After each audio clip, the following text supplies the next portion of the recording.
We are live. Make sure we got some volume here.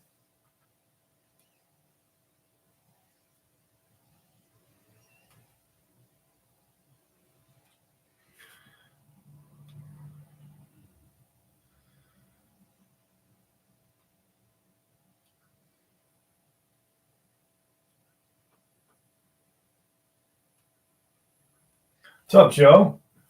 How are you? Savage Lunatic, Gravity Cheeseburger. Troy, how are you guys? Fire Horse. Lake Superior Girl, how are you?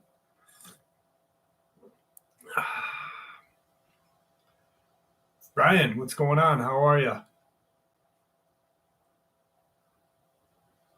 Jacob, what's up, my friend?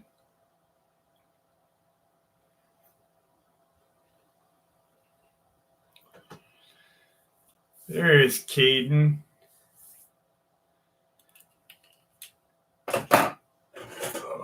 Get these less glared glasses on.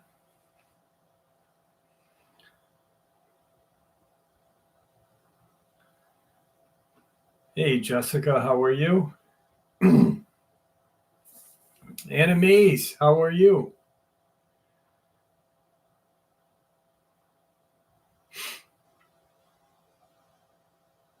Tom Page. Patrick Sullivan is with us.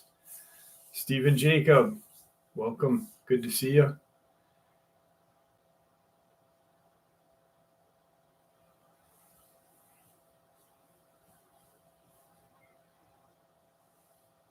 What's up, Kyle? How are you?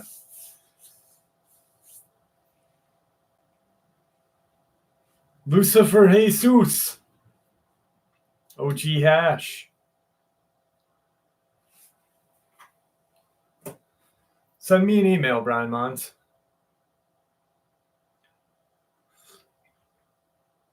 Turn that off. What's up, McGrew Moose? Sonia, how are you?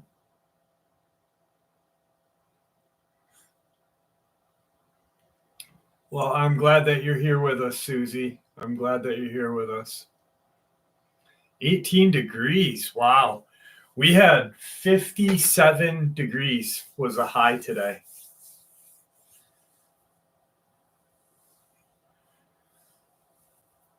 Yeah, do me a favor, Joe.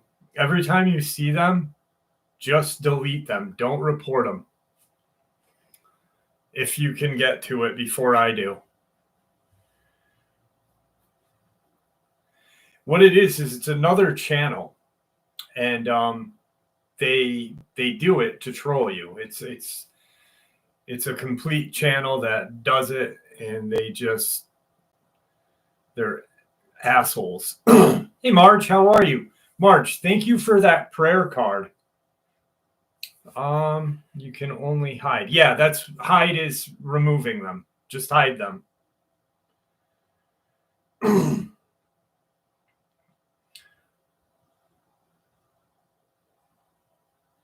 I think you can hide or remove. You can hide them from being on the channel or remove their comment.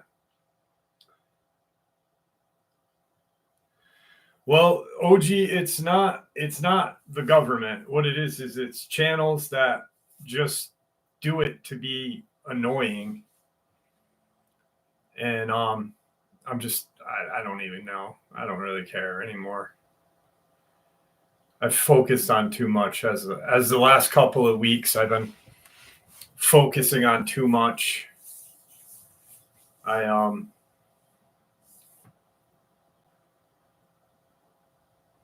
What's up, Tim Barbone? How are you? Herman. They're trolls, Caden. Trolls. What's up, Brian Cook? How are you, brother? Spirit Crawley. You know, I catch one at least per upload too. I see him. What's up, Shaq?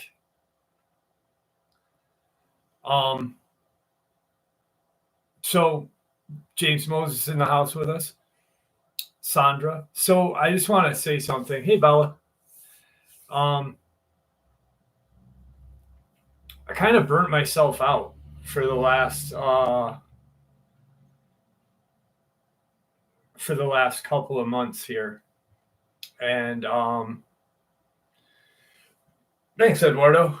And I just I don't know, I haven't been feeling the whole channel vibe. I mean, I've been putting out uploads and stuff, but I just I don't know. I'm real hard on myself. Derek Crawley, thank you very much, my friend. Thank you.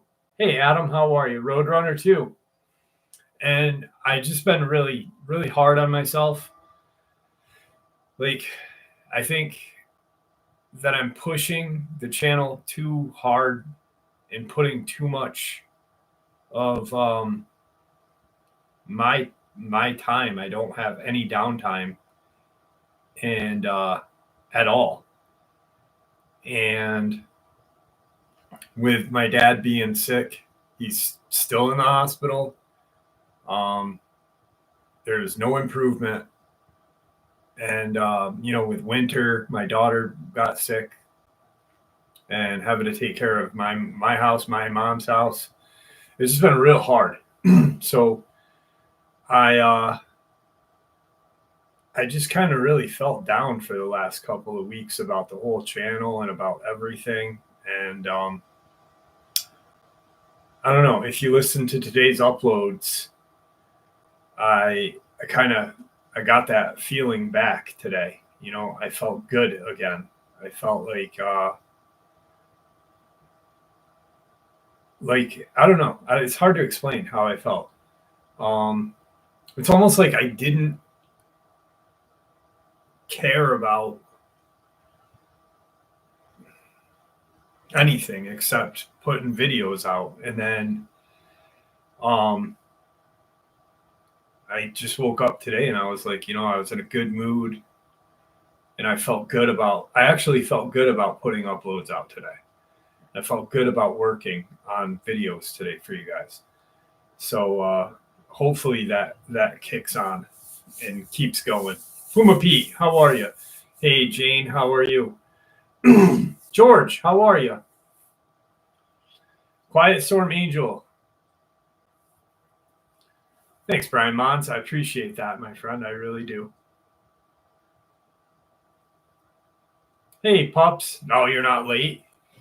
You're only 8 minutes in. I almost got late today. I almost was late because I was watching old school Miami Vice. And I was like, oh, shit. I'm like, Crockett and Tubbs or live stream? Crockett and Tubbs or live stream? Crockett and Tubbs? Live stream. Ha ha!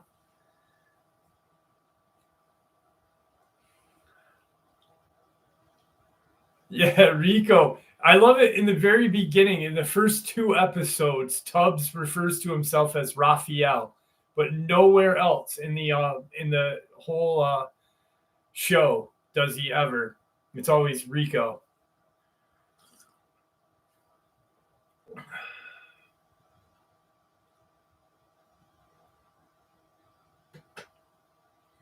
Hey, Kyle, how are you?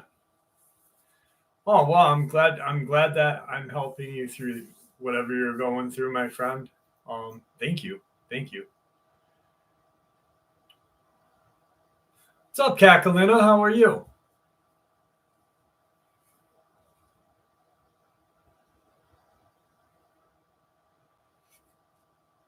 I've got my Cokes right here with me. I got my yardstick too, in case I gotta shut the door, in case Tigger comes walking in.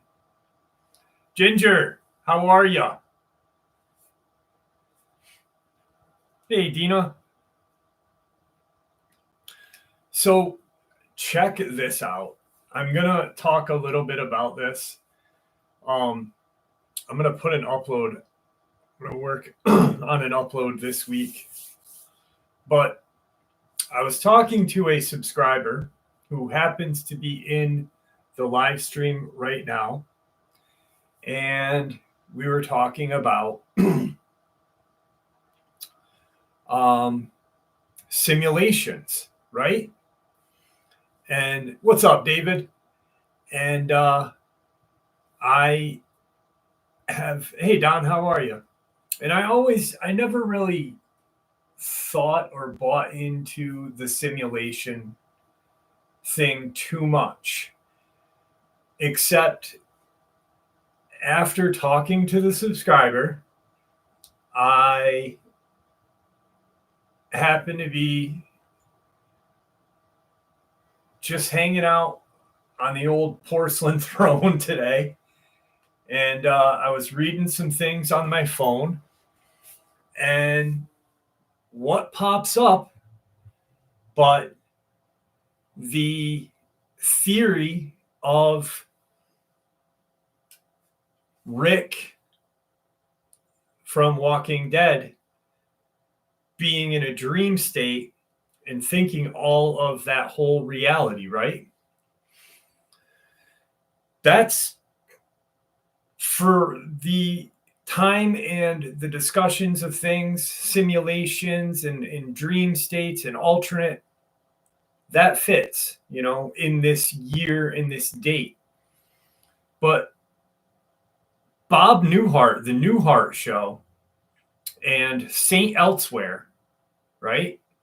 Those two shows in the 80s, late 70s, early 80s for Newhart, and early 80s for Saint Elsewhere, all took place in a dream state.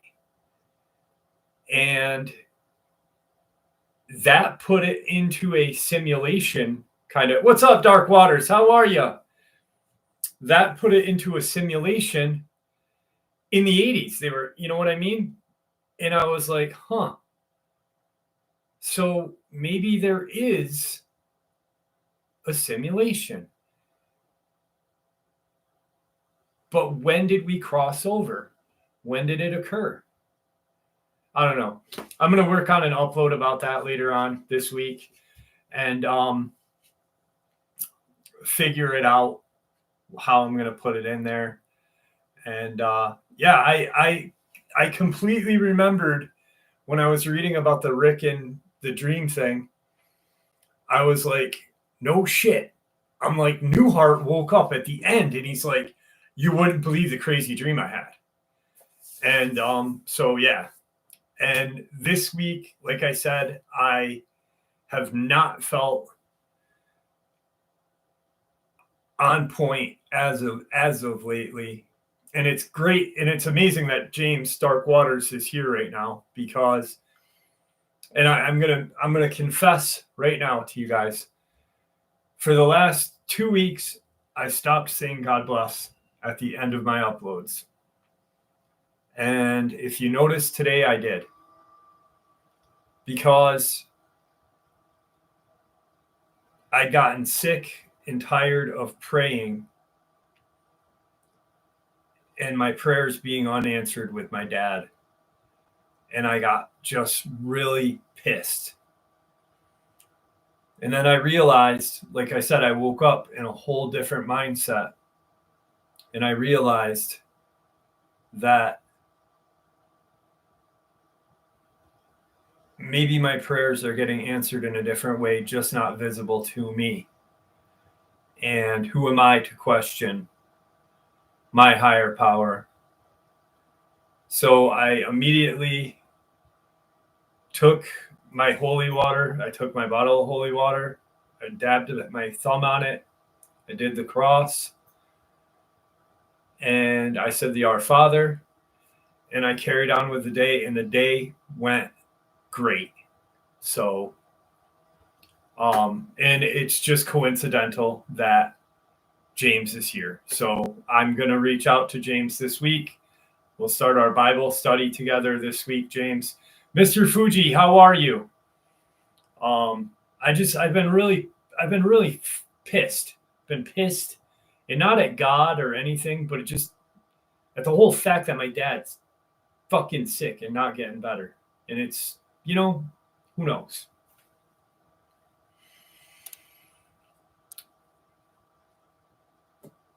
Jodie Foster's True Detective. It's not Matthew McConaughey's True Detective. I can tell you that much. But it's all right. It's all right. It's pretty good. I like the show.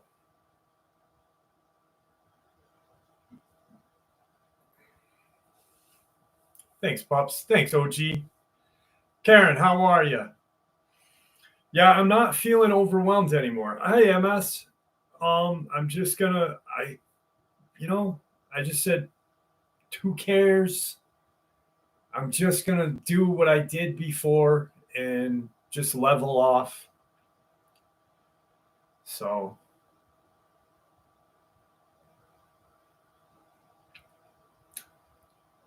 but no, Enki, no, I did not. But I figure it was just weird how I was thinking about that salt burn dance, huh? It was just weird how I literally was talking to Pops. I'll just name the subscriber. I was talking to Pops, and she asked me about simulation. And all of a sudden, I said, no, I don't really buy it. And I didn't say I was mad at God, Blair. You didn't listen. And I said, with the whole New Heart and Elsewhere, I was like, yeah, there may be a simulation, but who knows? Who knows? So, Tim Barbone, yes, I think The Descent is a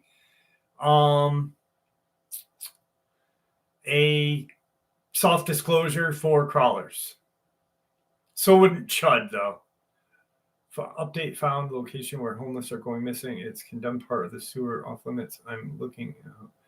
Be careful, Ethan. Be friggin' careful. Ginger, I replied to one of them.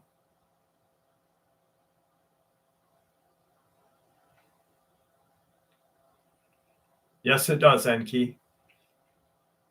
Monty, what's going on? I'm doing well, Fuji. I remember that when we were talking 2 weeks ago and I said that I wanted to go to Japan and I couldn't think of the city. I want to go to Osaka. That's where I want to go, Osaka, rather than Tokyo. So let's start off with an encounter real quick.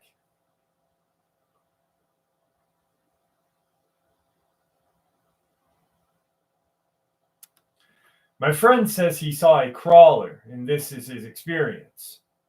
It was August of 2016. A close friend of mine had bought 15 acres of woods in central Maine, and they had invited me to live on the property in exchange for helping them grow cannabis garden. I'd lived there all summer, and my bedroom was an old school bus that I had converted into a cute little home. We had 7 people total on the land, and everyone was hanging out in this community house, a double-wide trailer. That night, they were watching movies and playing board games. It was only about 9 p.m., but I was tired from work, so I said goodnight and began walking to my bus. It was really dark. The moon wasn't up yet. I was barefoot, of course, with no flashlight, but it wasn't a far walk, and I knew I could navigate. As I passed by the weed garden, I heard a noise like crunch, crunch, crunch. The driveway was clear of leaves and brush, so the rustling was definitely the sound of something stepping out from the woods and directly into my path.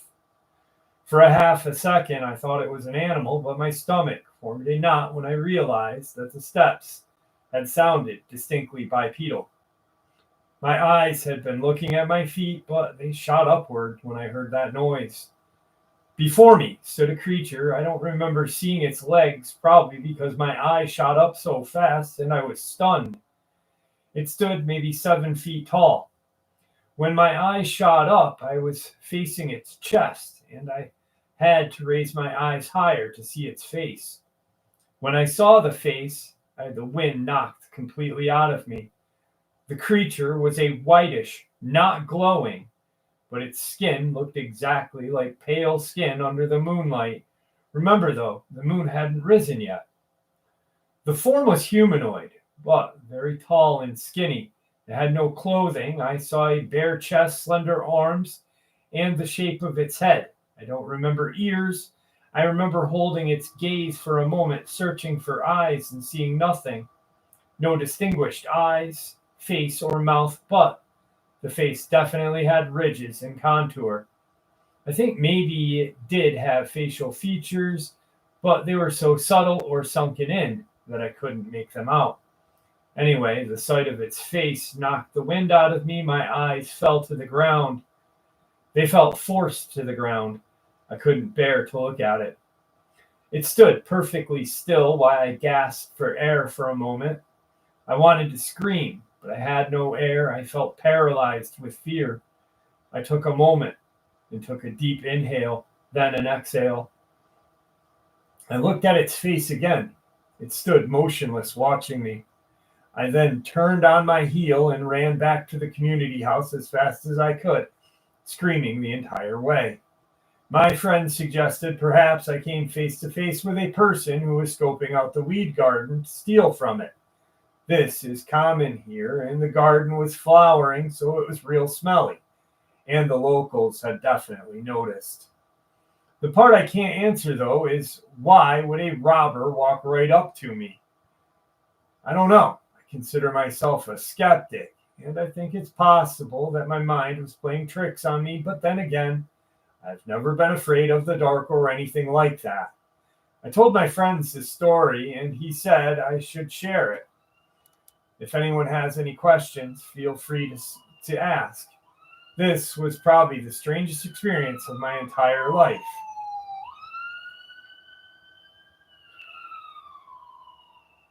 And to be honest, it still haunts me.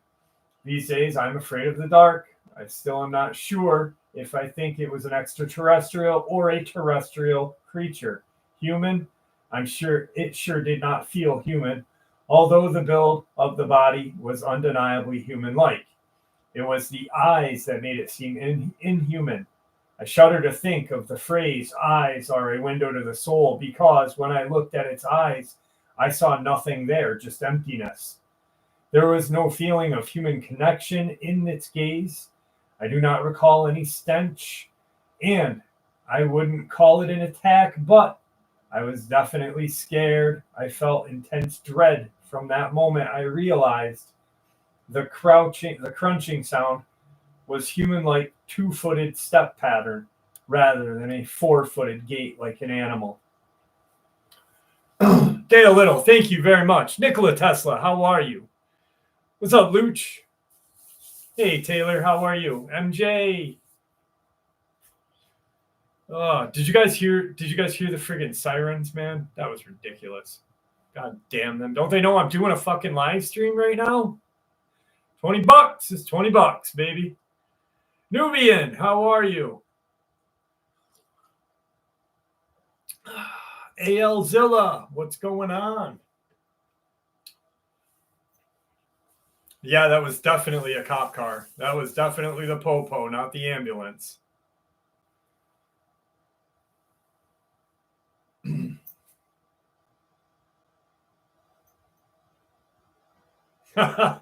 What's up, Bluefish? How are you? Clint, Micro Dork, Aqua Lord, what's going on?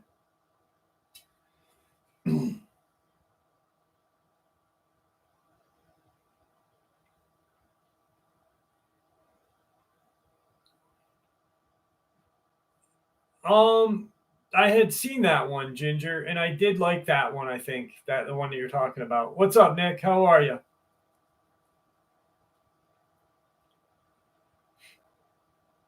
Thanks, Luch.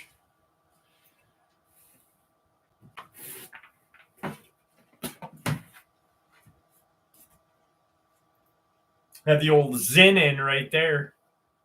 Had the old Zen.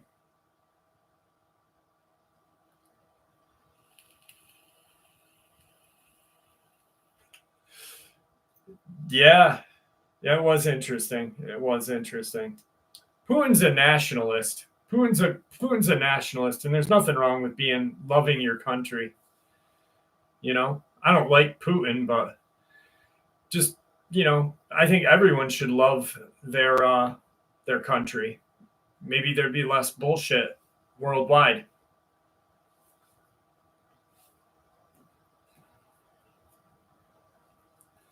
What's up, Charlie Knight?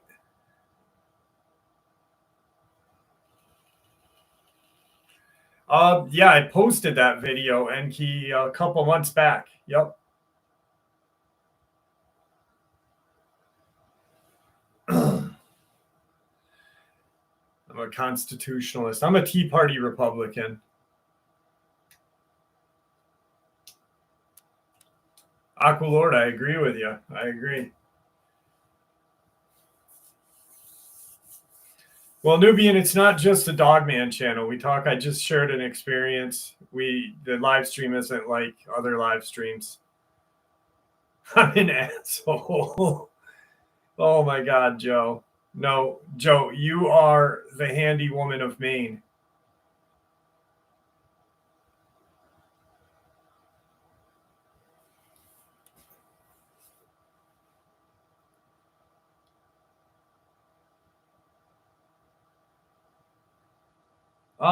From what I understand, Clint, no.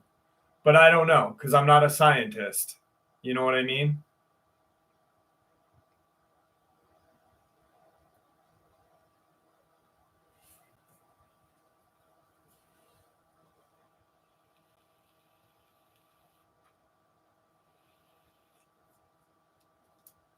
No, nothing, Clint. Nothing, my friend.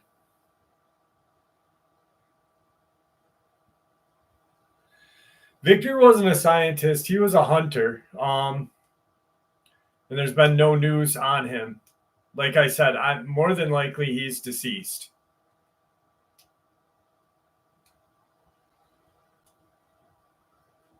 He's more than likely deceased, Nubian. Robert Sharp, I'm sorry, buddy.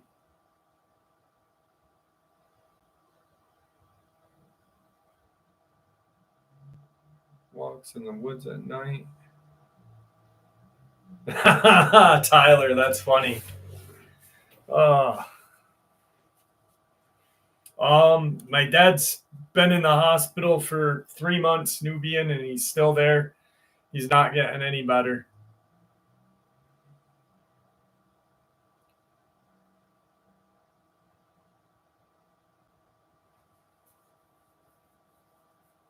Yeah, I hope so. I really do. I really do. All right.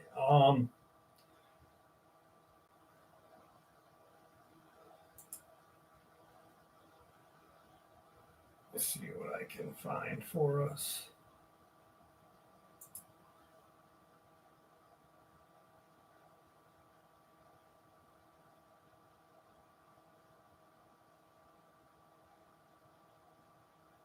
Let me see here.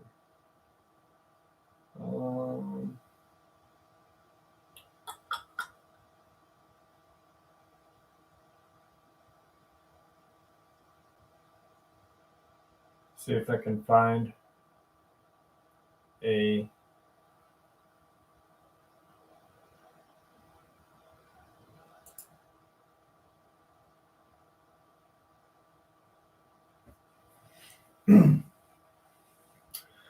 I grew up in the small foothills of eastern Kentucky. It is a place called Bailey's Creek in Harlan County, where folklore and stories of haunts and mountain monsters run rampant.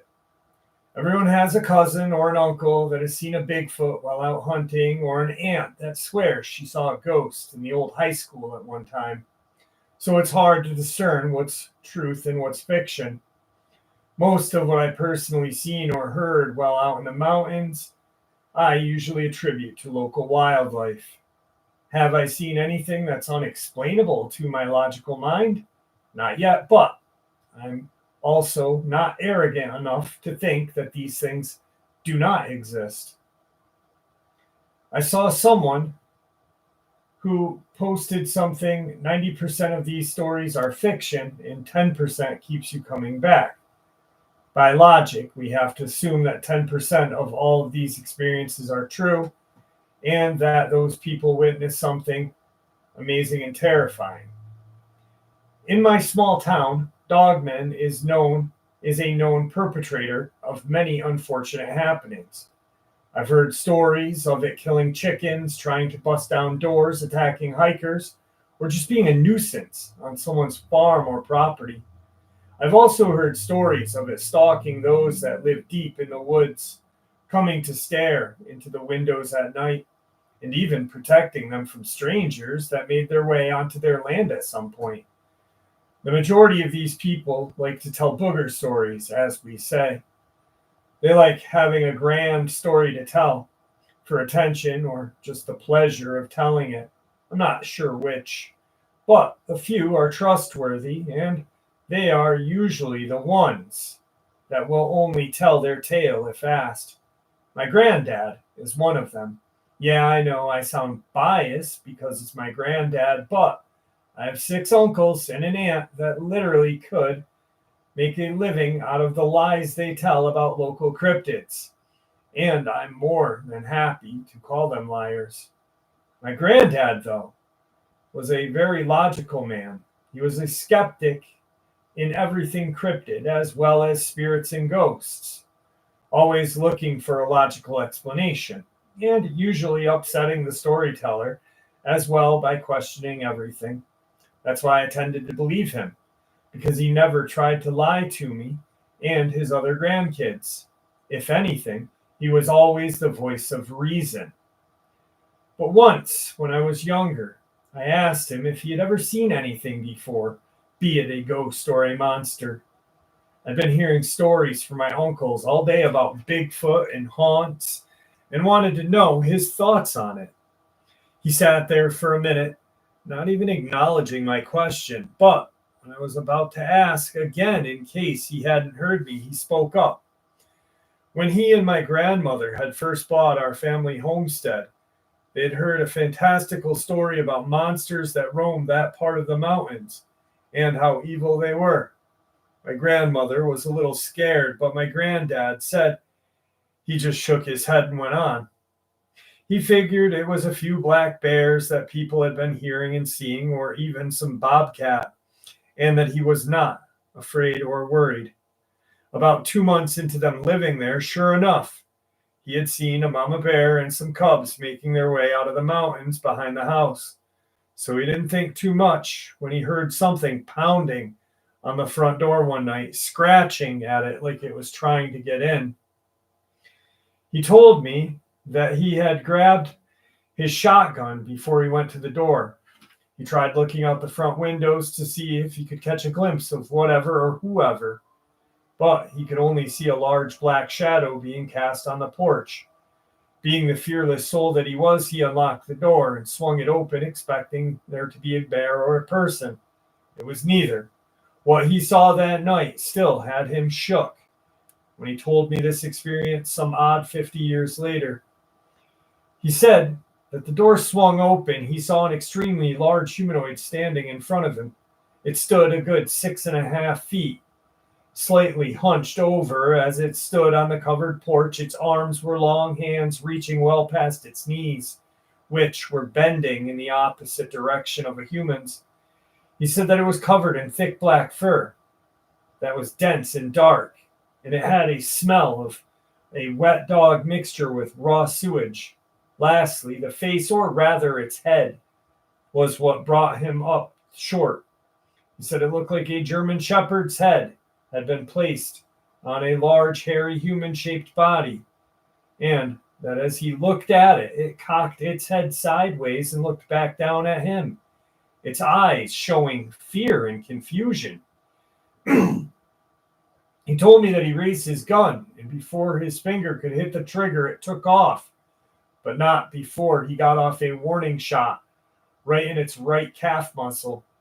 He said the howl that came out of this thing when he shot it scared him more than anything in his life. And he ran back inside, bolted the door, stood there listening as its cries and howls began to fade as it ran deeper into the mountains until he could hear it no more before he moved away from that front door and went back to bed. And he swore to me on all things he holds dear that this thing would still show up time to time, dragging its wounded leg across his porch as it came up to the door. But it never bothered anything again. He said it would come up to the door, sniff around before growling softly and taking off again.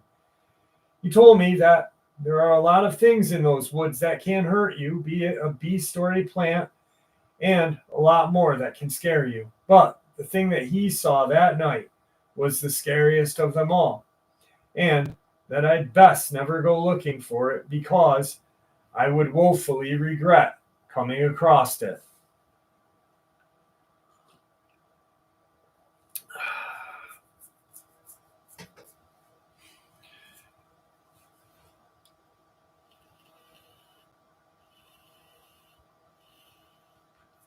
Well, James Moses, thank you very much, my friend.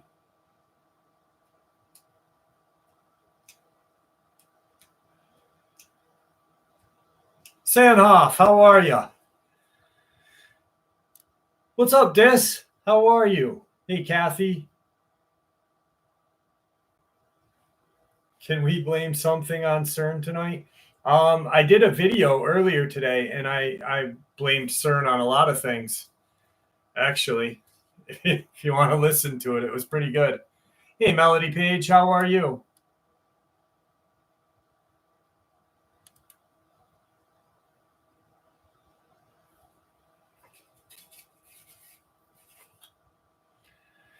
Yeah, we had rain today. It was pouring out today.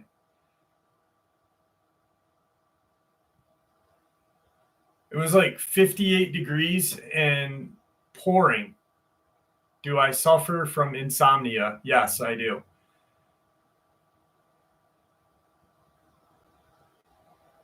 IE Native, what's going on? So in that upload, I'm doing well, Sam. Thank you for asking. In the upload, I had talked about like portals and Dogman, glitches in the Matrix and stuff. And I said, like with CERN in the Hadron Collider, we have no idea what they are doing. We have no idea what kind of portal. They don't even know what they're opening. We can only guess.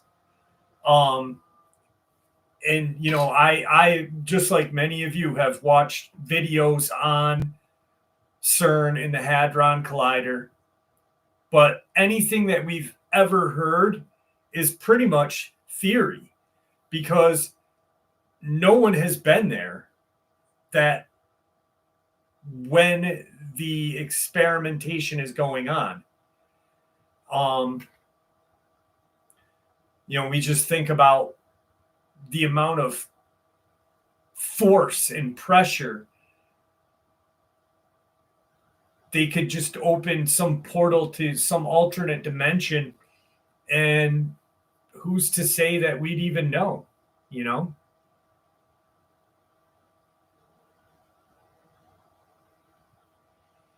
Savage Lunatic, you're right.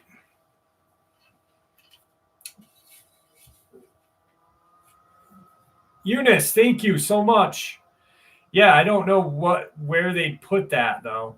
I mean, are they putting it in the same location? Mandela effect. Yeah, I'd say Mandela effect would be with CERN. And I really didn't buy into the Mandela effect. Not, until actually today when I was thinking about things. I always thought it was kind of like, people mix things up. Like the Berenstein Bear thing. I don't remember them being the Berenstein Bear. And other things, or Jiffy peanut butter. I remember it being Jif all my life. So Do you have proof of the Bible changing? Do you have the Bible that was prior to it changing?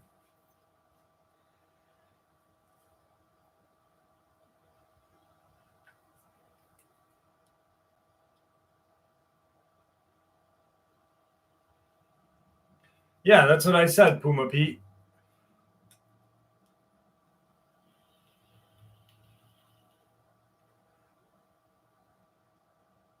Oh, Doug Dotson. Doug Dotson is cancer-free. Congratulations, Doug. Congratulations. Yeah, it's been rewritten. Obviously, it's been rewritten. So when things get rewritten, it changes.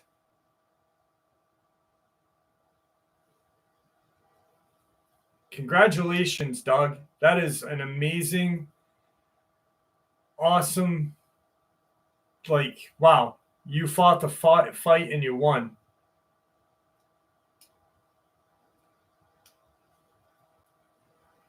Yeah, but Enki memories are just that. Your brain can play tricks on you.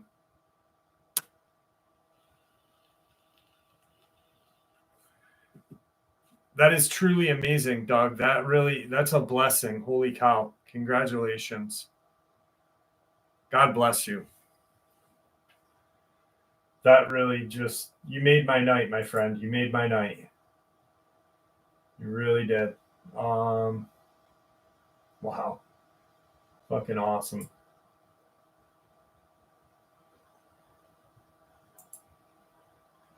Let's see if I can find a Black-Eyed Kids experience for us all.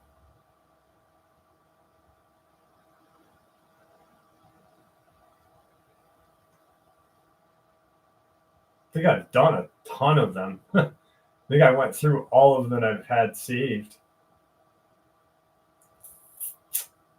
Here we go.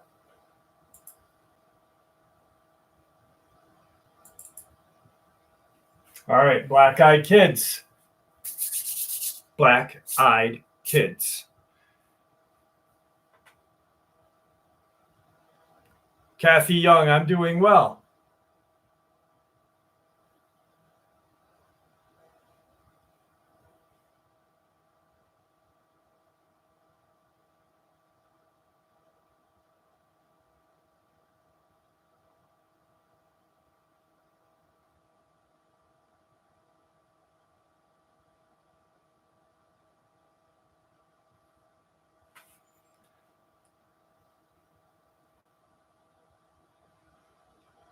Is DW still here with us?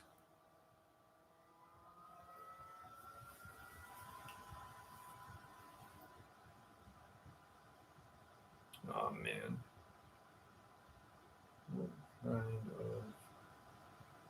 What kind of mic do I use? I have 3 different kinds of mics. Right now, I'm using a Blue Yeti Pro.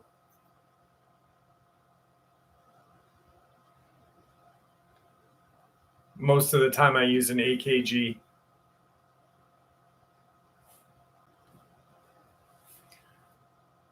I'm not calling Dark Waters at 12:30.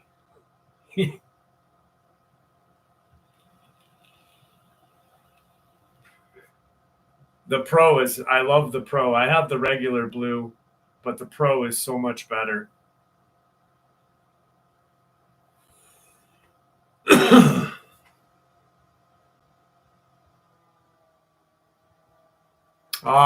It's the, wait, which side is it on? It's the Eye of Ra. $20 is $20. James, you do enough, man. You're here. You're here every week with me. All right. Black-Eyed Kids, my friends. Black-Eyed Kids.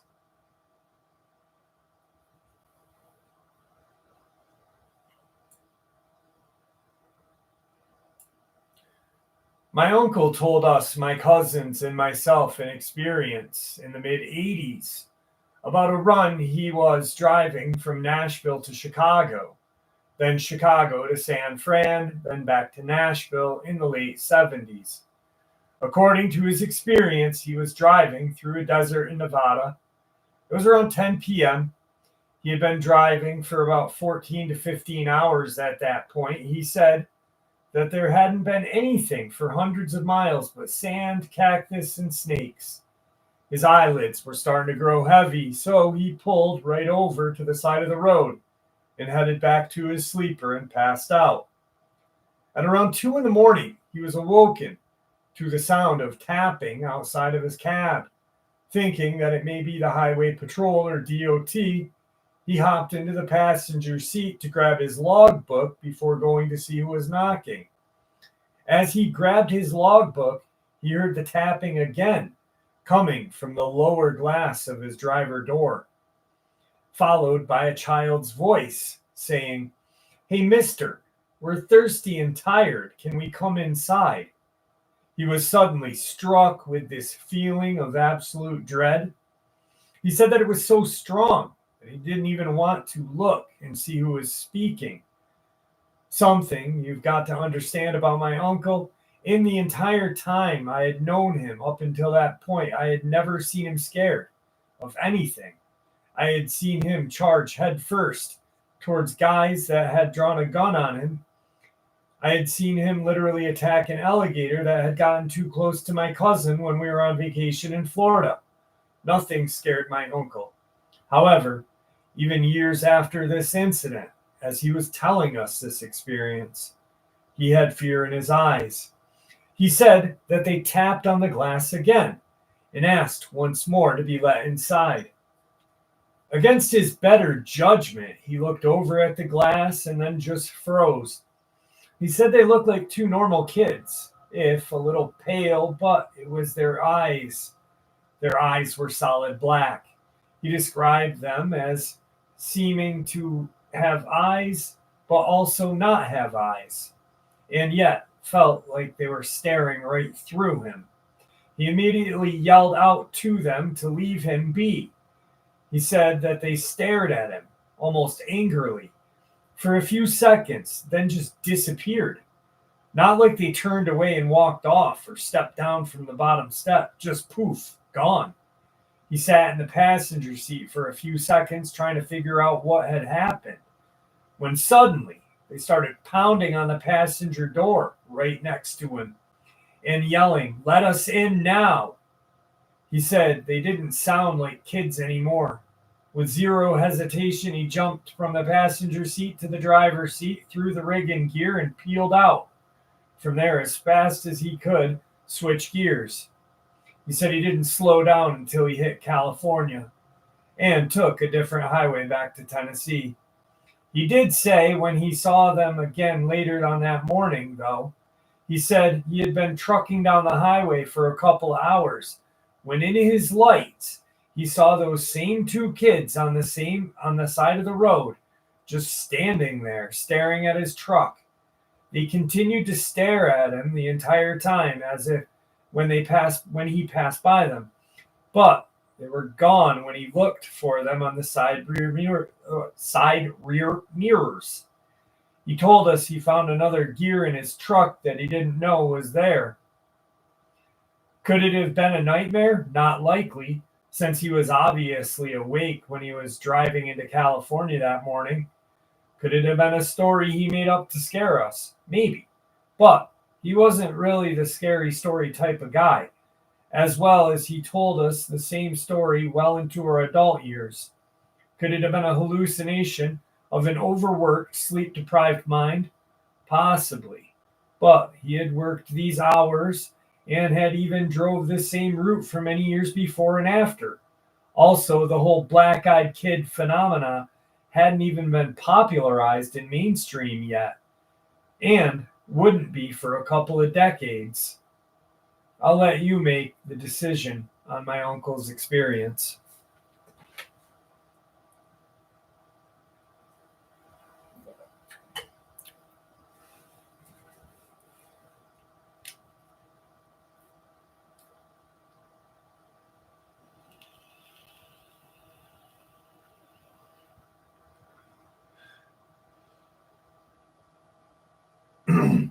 Stephen, it was nice seeing you. Thank you for joining us. Have a good night.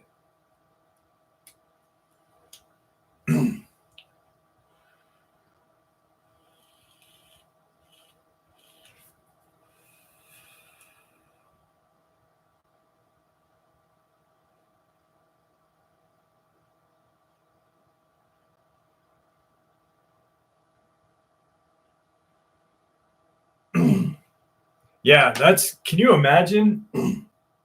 You're like trapped in a tractor trailer. Don't let my uncle see those coats because he'll take them. He ran out this morning and he's pissed. So you're trapped in your tractor trailer, right? And dude, when I was reading that story, you know that Slayer song? Um I forget the name of the song, but it's the lyrics are dance with the dead in your dreams, listen to the hollowed screams. And the little kids are like, let us in. Oh God. Ugh. Fuck black-eyed kids. That's what this yardstick's for. Crack them right in the head. Dead black-eyed kids. Get the fuck away from me. I bet you the Dogman does drag his ass. Yes, dead skin mask. Thank you, Kyle.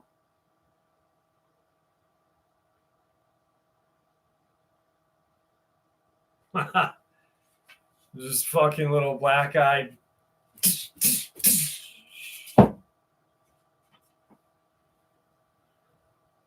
I'm building some Space Marine Terminators. Sweet Jesus.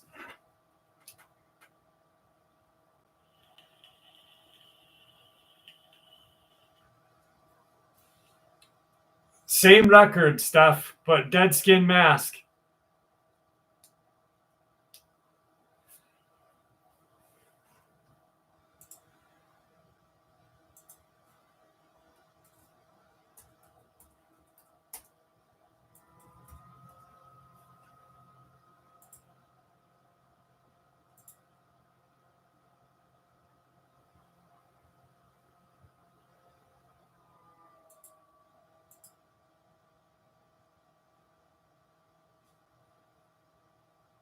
Let me see here.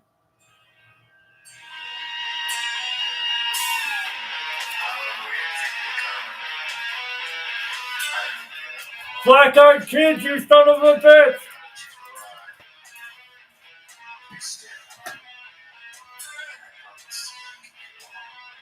I'll keep you forever.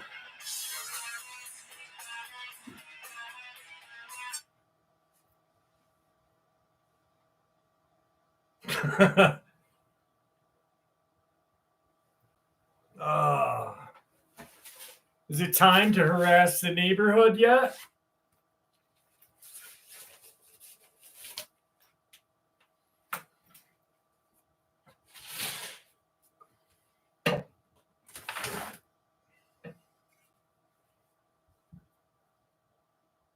$20. It's $20.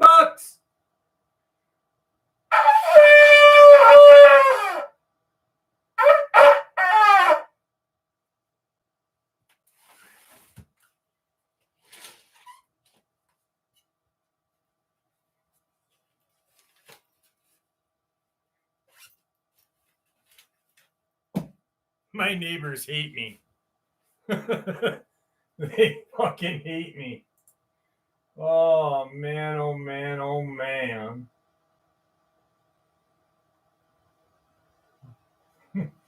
We find a good experience for us all here.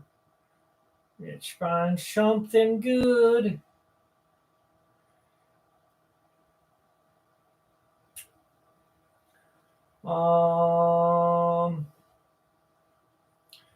You know, I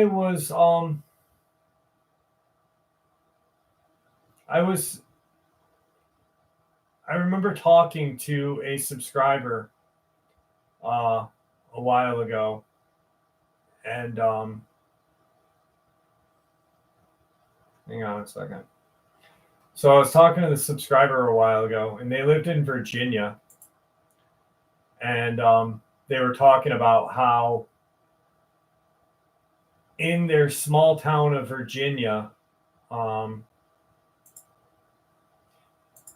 that they always knew when something was amiss and something was bad going on in the mountains was when all the bears and when the deer would come down from the mountain.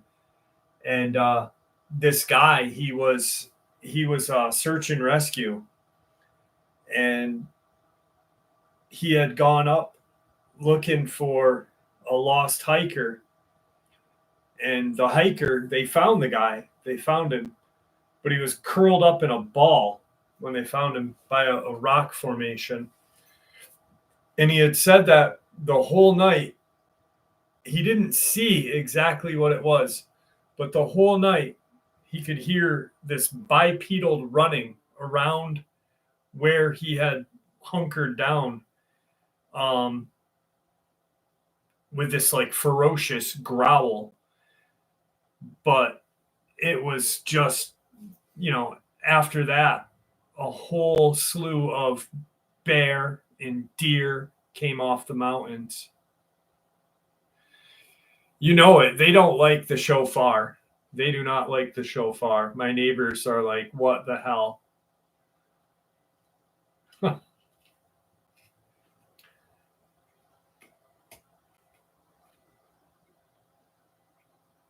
What's up, Rockin' Steady? How are you? Cheers to Chow. How are you?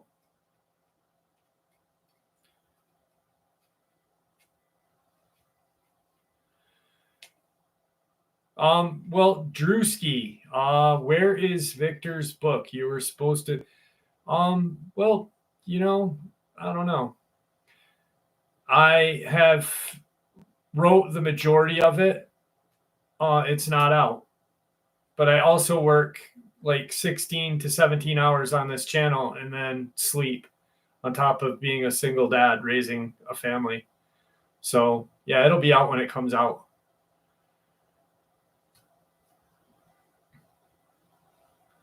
I did forget to do the $20 is $20.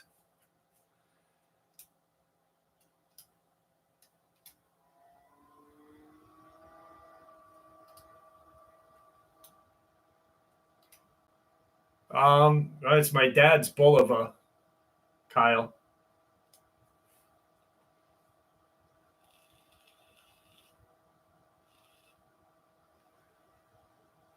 I think he's not with us anymore.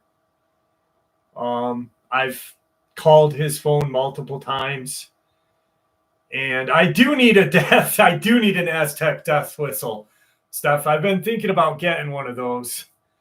I run with scissors. But yeah, I've called his phone multiple times. I've texted him. I've done everything. The last time I called his phone kind of crackled, like it rang like twice and crackled and didn't ring anymore. And that was like a month ago. So, there's something in my eye. Night, Robert.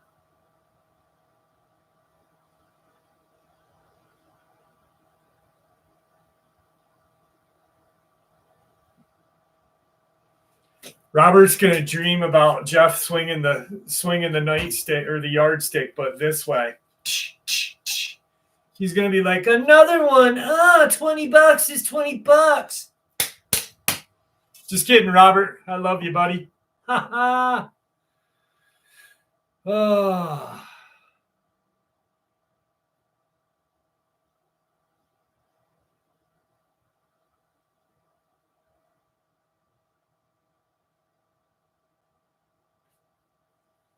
No, which is surprising because I spoke to his son and daughter-in-law at one point when he was very sick. So,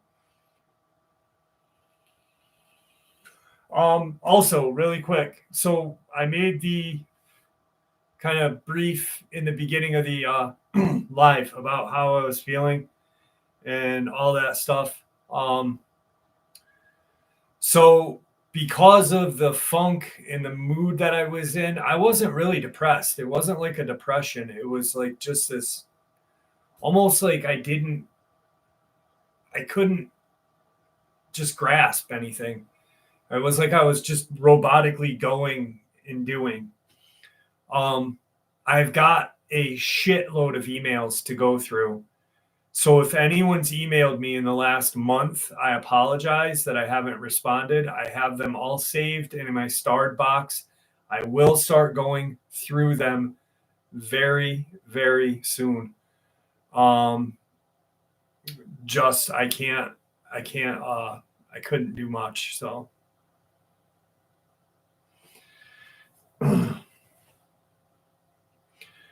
when you ever consider staying overnight in the woods where Tom Mezek disappeared? I've gone up there at midnight and stayed till like 2 a.m. and did a video up there. That's probably the best I'll do. I don't want to put myself in jeopardy like that. Yeah, rockin' steady.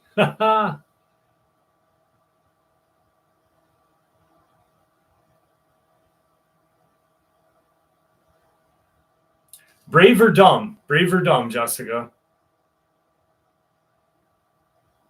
Yeah, Puma Pete. I shared that same video, I think, about a couple months ago or a month ago. Hey, Tommy, how are you? Davis Andy, what's up, my friend? How are you?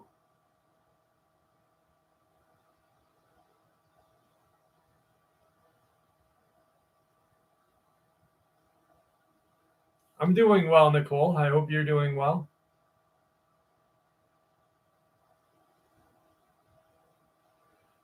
I mixed it in with a video, probably, Puma. And it's kind of hard to catch every video I put out daily. I only put out so many videos out a day because I don't know what else to do with my time. I'll end up just fucking going bonkers in my head. Wally Walleye Greenleaf. What a name. That is a great name. 5T5. Considering I've told 4 so far, I don't know.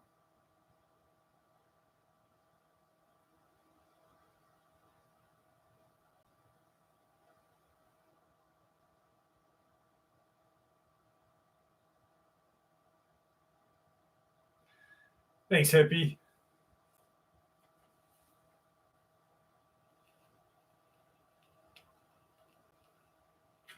What do you think? I just been talking for an hour and 3 minutes, 5T5? No, there's some video. There's some like 4 or 5 stories before this. So if you like don't stop watching now. Come here, buddy. Come here. Come here. Come here. Come here. Come here. Don't stop watching now, but watch later. Tigger wants to say hi to everybody. Aw, come here. Come here. Come here. Come here. Come on. Come on. I got too much clusterfuck in here. You want to say hi to everybody? Aw, there you go, boy. There you go, boy. There you go, boy. Say hi to everybody. Say hi. Say hi, buddy. Say hi to everybody. Yeah. There's everybody. There's everybody.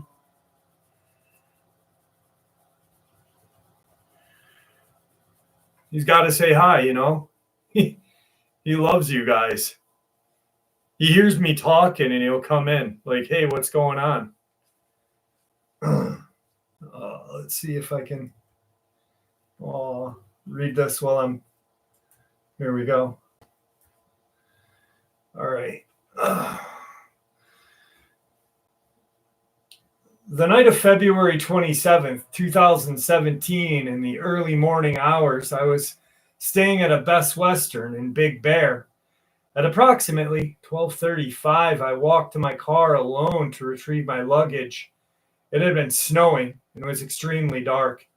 My car was facing the country road when I hit the unlock button. The parking and interior lights came on. This allowed me to see 2 reflecting eyes in the middle of the road, about 10 to 15 feet from me. At first, I thought it was a deer. I've lived in Colorado and I'm accustomed to seeing wildlife. I instantly stopped and remained still as I didn't want to scare off what I thought was a deer. As my eyes glanced downward, I noticed that it was not a deer.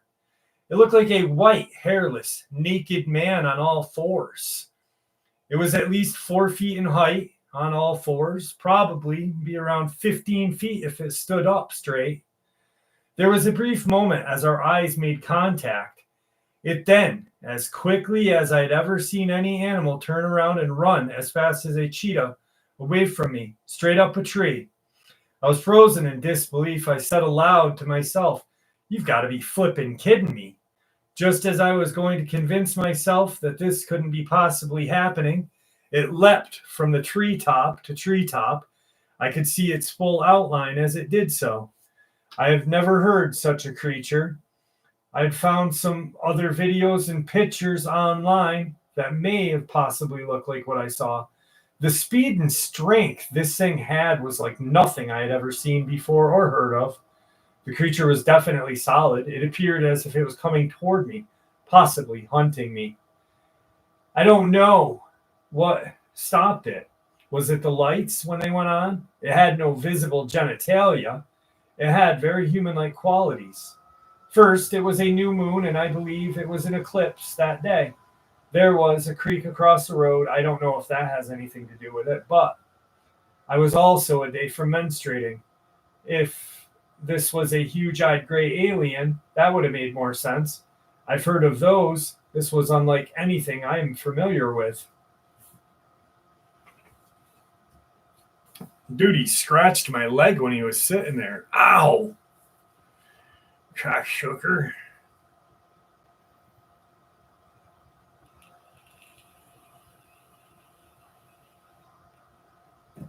Oh, Lucas, we're supposed to get some snow. We literally had a rainstorm, a thunderstorm today, and all of our snow disappeared.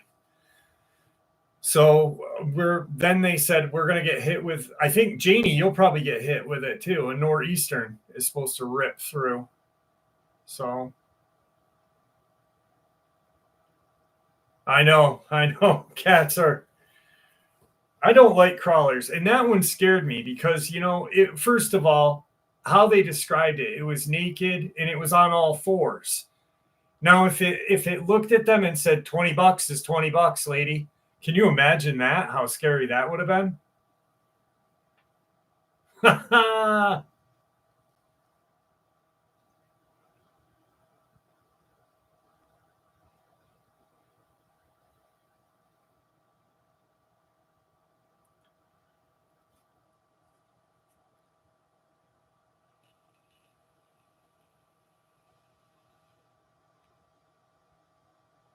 By the old Sharon Stone, the old Gifton Rock, the old Gifton Rock.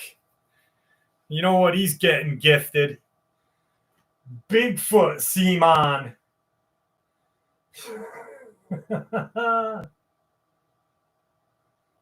Oh boy, oh boy, oh boy. Oh, let's see.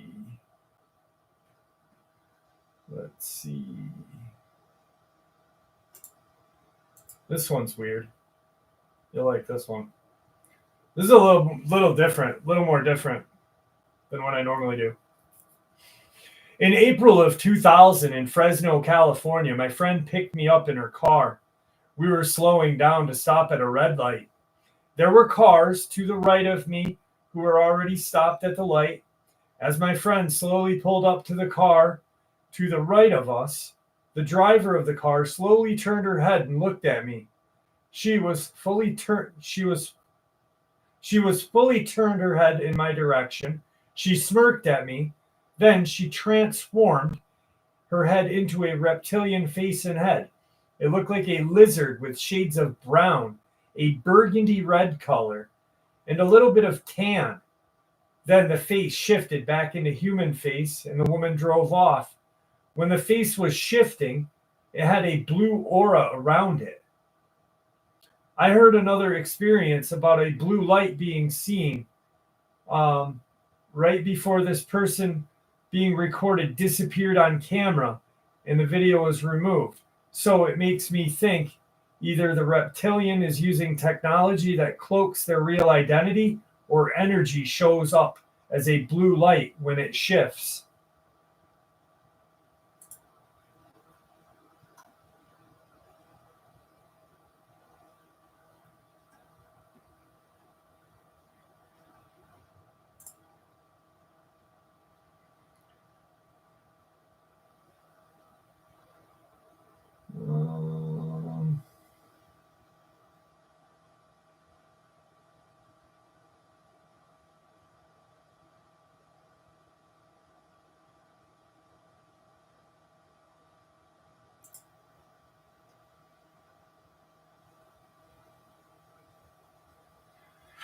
In April of 2003, the witness said that whatever this creature was, it was pure evil. This began when a group of friends decided to go camping and hiking. On the third day of their hike, the witness said they had just started a fire and were cooking dinner when they started to hear something howling in the distance. He and the rest of the party knew that there were no coyotes since these howls were deep and powerful. Maybe wolves. Everyone turned in for the night at around 10:30 p.m., knowing that it was going to be hard to hike next day. When they were asleep, the witness said they were all awoken by a very loud howl and movement around their camp. All 7 of the party came out of their tent at the same time. 2 other members had brought handguns with them just in case they did run into a large animal like a bear or, as it seems, a large canine. They couldn't see anything at first, but they could hear something very large moving just out of their sight. The witness says that even though they couldn't see the creature, he and the other members of the party could feel its evil. You could feel it in the air. It was really freaking everyone out. It was a heaviness like you get when you walk in on a people that are fighting, but it stops because they don't want anyone to know.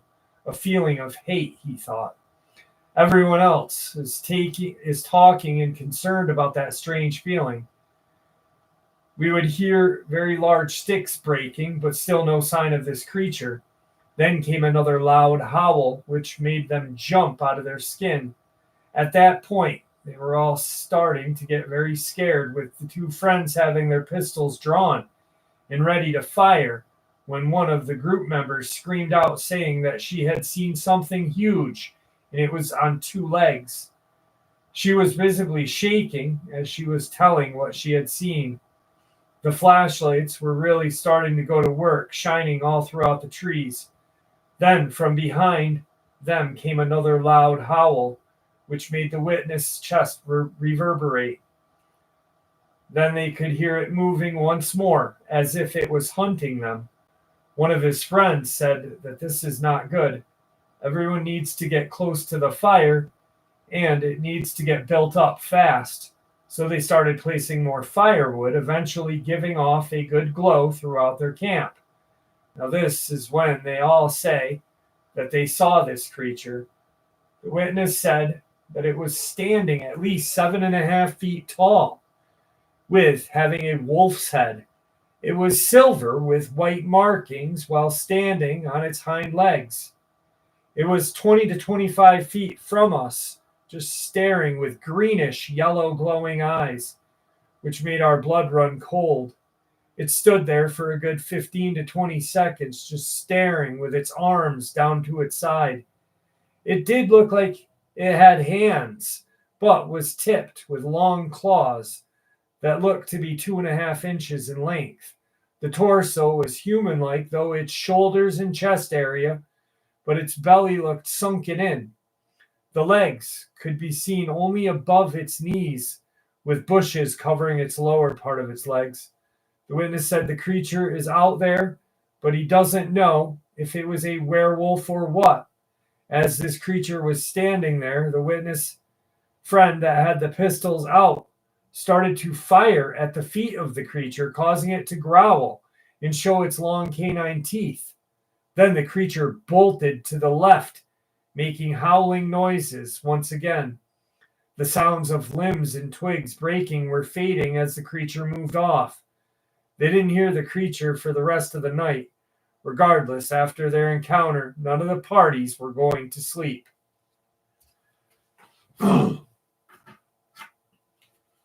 Yeah, no thank you. No thank you.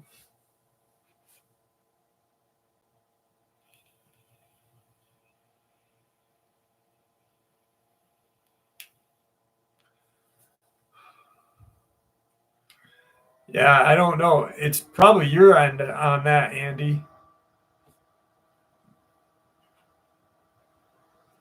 My internet connection is amazing. Let me do a check real quick. Internet. Let me do a speed test. Run speed test.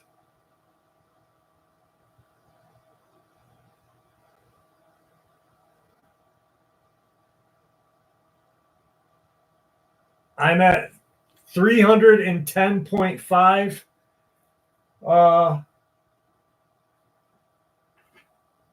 for download and 9.31 for upload. So it's not on me. What's up, Rockin' Steady? Thank you, people. Oh, thank you, Rockin' Steady. Caden, have a good night. Thank you for joining us, my friend. Be good. And keep being you, Caden. Keep being you. I love Caden. Caden's fucking awesome.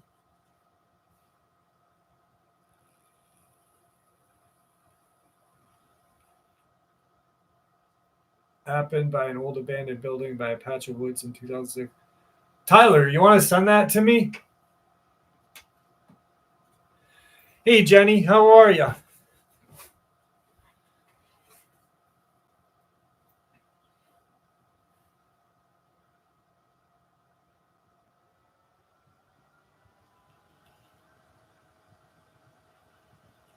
I love Caden. Caden really is like just the most authentic, very authentic person. Thank you, Jenny. I appreciate that.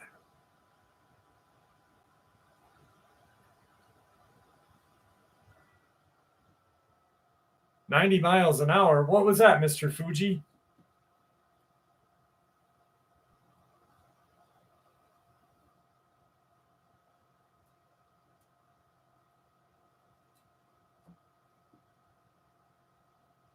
Speed test. Ah, good call.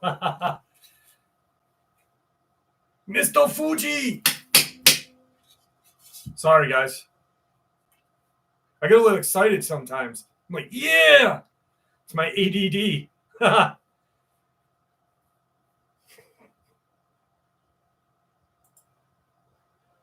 I'm telling you, these Saturday night live streams make it all the better.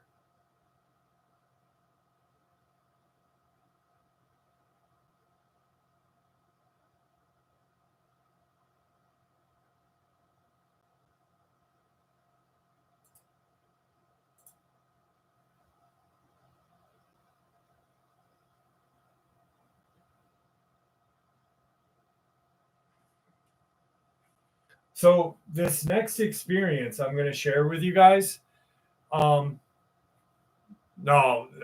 Tigger would run away. Tigger's afraid of this thing because every once in a while I fucking pick it up and I'm like, get away from me, because he's messed up my legs.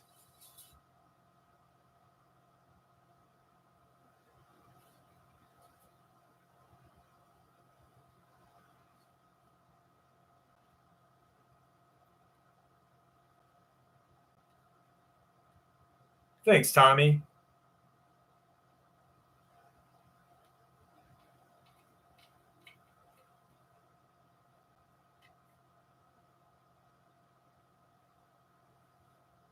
I will, Joe. So anyway, this next experience I'm going to share. No, it's ADD. I don't have ADHD. I have ADD. Blame it on my ADD, baby. Dude, did you guys know that song, Sail? There's a metal version of that by Devil Driver. I didn't know that. I was just like, what? Thanks, Tammy Chambers. Which one? Which tattoo? Derek Crowley, thank you, my friend. Yeah, there's a metal version of Sail. I'm probably going to get... I freaking was like, oh my God, this is great.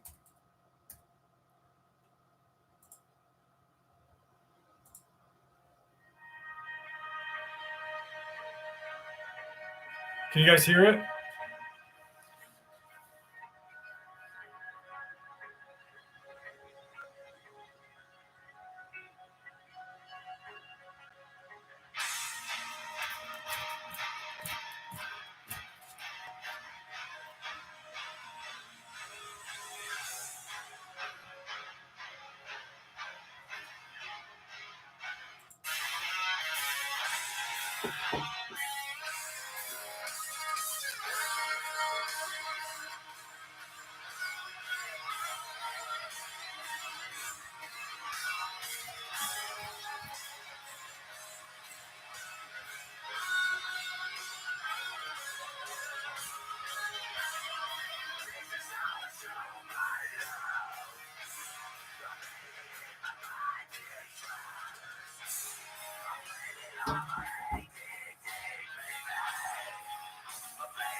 Great.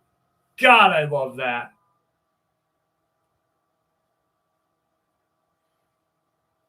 What's up, Jamie? How are you?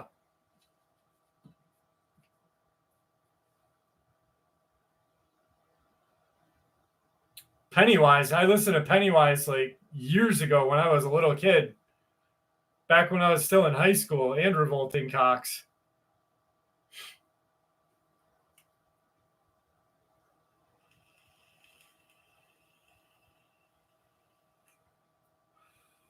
Teresa, how are you?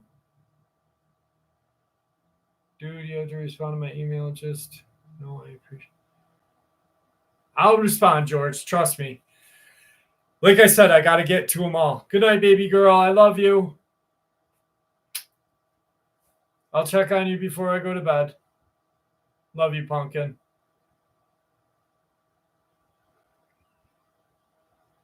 My speakers are hooked up to my. I'm just using my my laptop right now next to me to play the music, but my speakers are hooked up to my PC.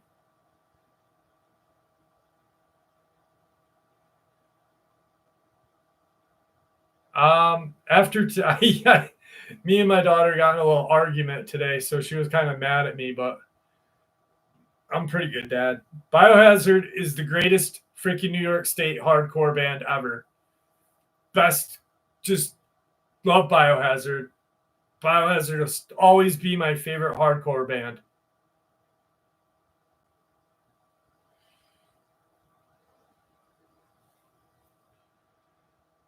Kyle, thank you. Kyle, check. Oh, so anyway, back to this. So, a couple of years ago, I had a subscriber who reached out to me, and they were homeless. They had gotten in an argument with their mom and dad. They were like 20, living with their parents' house. And his girlfriend said, hey, you can move in with me. But he didn't want to because of being, I don't want to move into your family's house. I want to get a job. I got to get this. I got to do that. And he did. He actually, he was homeless. He camped out in the woods and he got a job. He worked while living in the woods, bought a car, ended up buying a house, and he always got a good life, right? But where that happened in the Pine Barrens.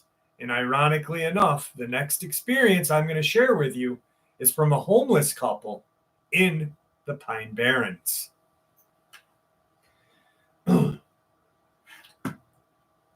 I was homeless for a few years from 2018 to 2021.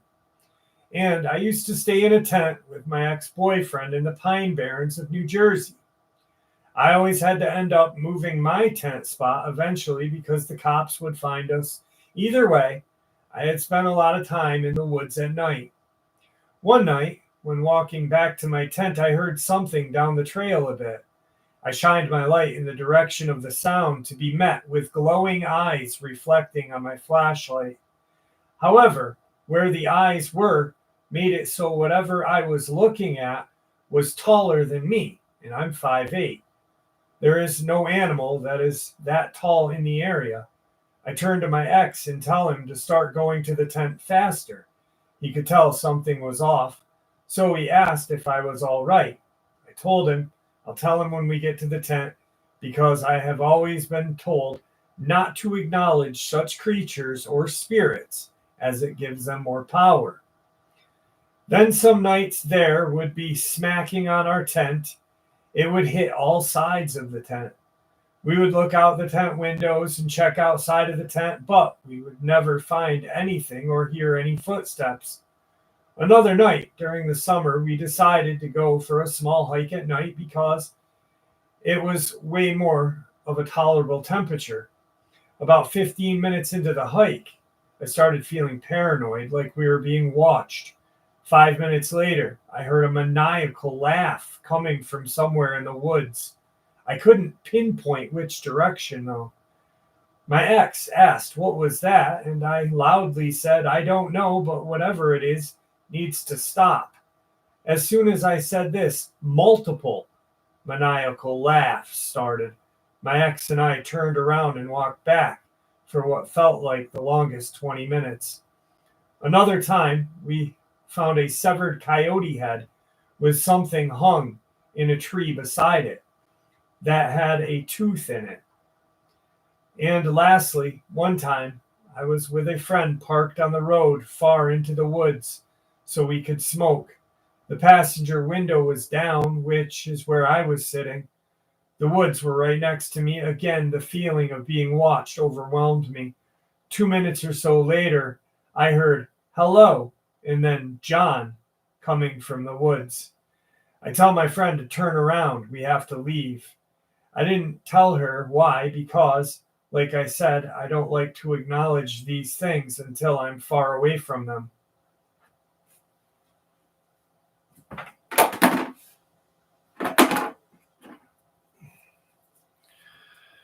The Pine Barrens are just an evil, evil spot. Just an evil spot. Pennywise is a great, great old kind of punkish band. I haven't heard Pennywise in a long time.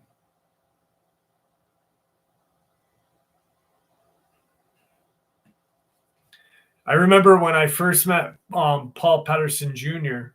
He, he had been researching the Pine Barrens for, God, 40 years, 50 years, whatever.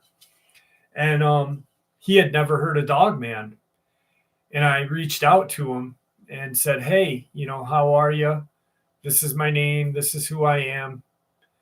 And he ended up listening to a couple of Dogman experiences, and then he got hooked. And he thinks that there are multiple creatures in the Pine Barrens that are mistaken for the Jersey Devil, one being Dogman, and then possibly some flying demonic-like creature.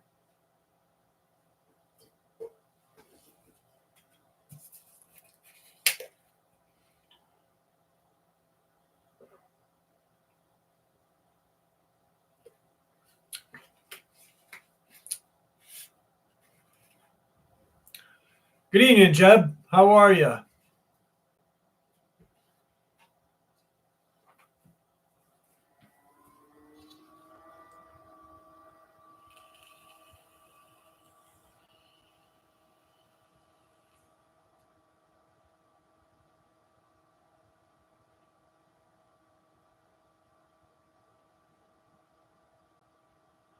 Yeah.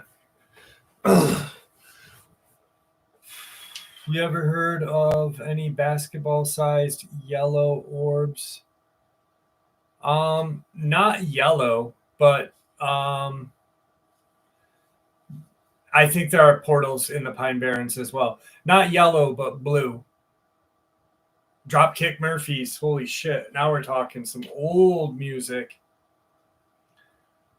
I was watching old Andrew Bourdain today, and he had Marky Ramone on. I was like, no shit. Probably the best Ramone drummer was Marky. Loved Marky.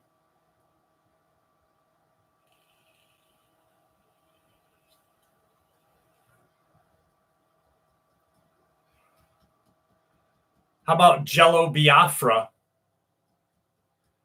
Can anyone tell me who Jello Biafra? What band was Jello Biafra in? Quick.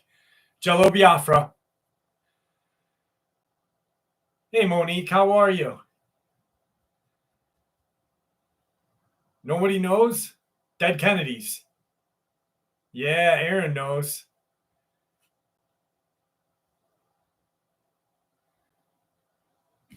'73. Holy shit, Jane. I wasn't even born yet. I'm just kidding, Janie. You know I love you. I got a couple of gargoyle ones, Tim. I'm only 32 years old. This gray hair is just for show. I dye it gray purposely.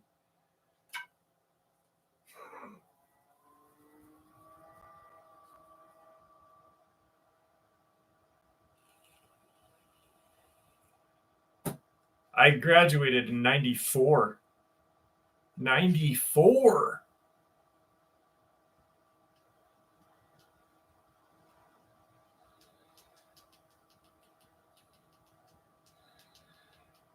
We can't make Janie feel old. You've got to be nice to Janie. Janie's the godmother of this channel.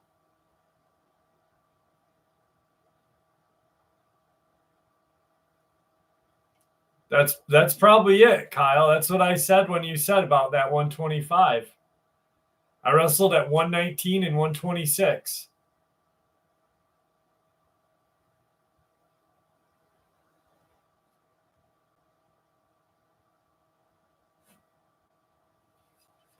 I've seen werewolf in my years. Hey, Gigi, how are you? Gigi and her angel wings showing up. Late, but at least she's here. Hey, Jeff, what's the word? Hey, did I ask you to be loud? What's the word on roving packs of Dogman in Riverside, Cali? Nothing as of late, but they're obviously still there. Definitely still there.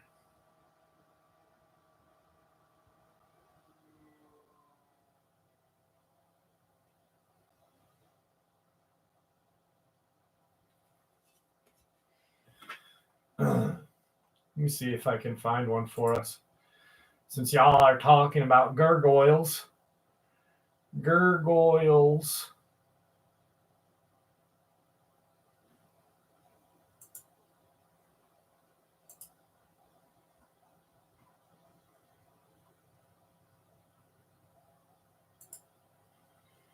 Fuck.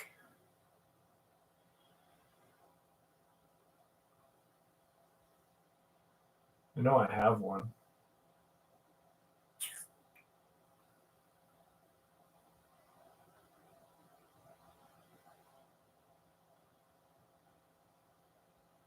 Let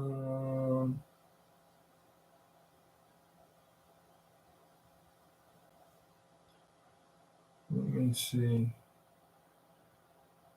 This is pretty similar to actually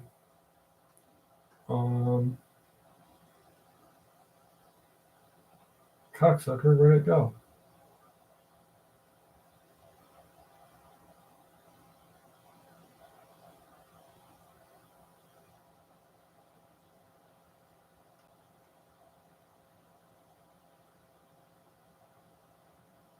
Here we go.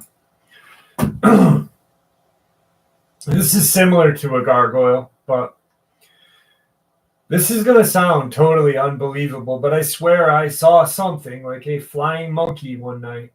I was driving on a neighborhood street, and this strange creature was on the roadway. I could see its head, and it looked like a monkey to me, but it was small, like the size of a prairie dog or gopher. I kept saying, "What is that?" I drove around it as it didn't move, possibly dazed by my headlights.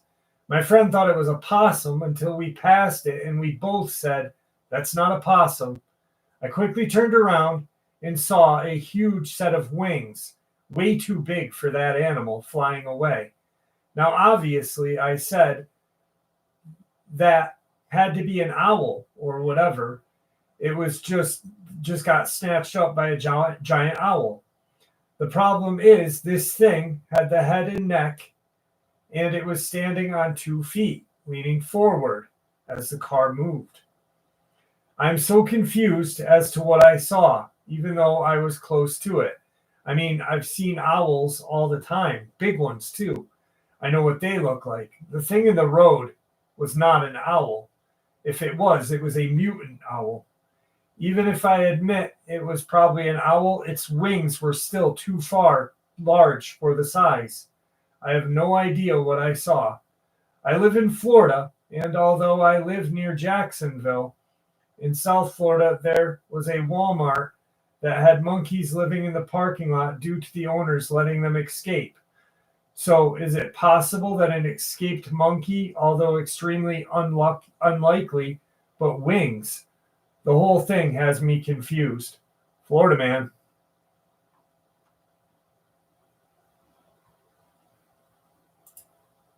Florida man.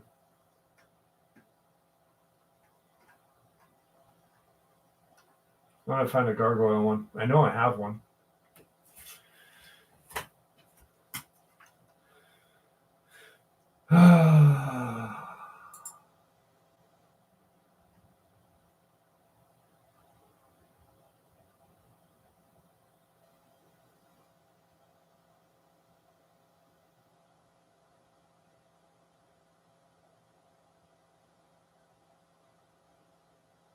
There we go.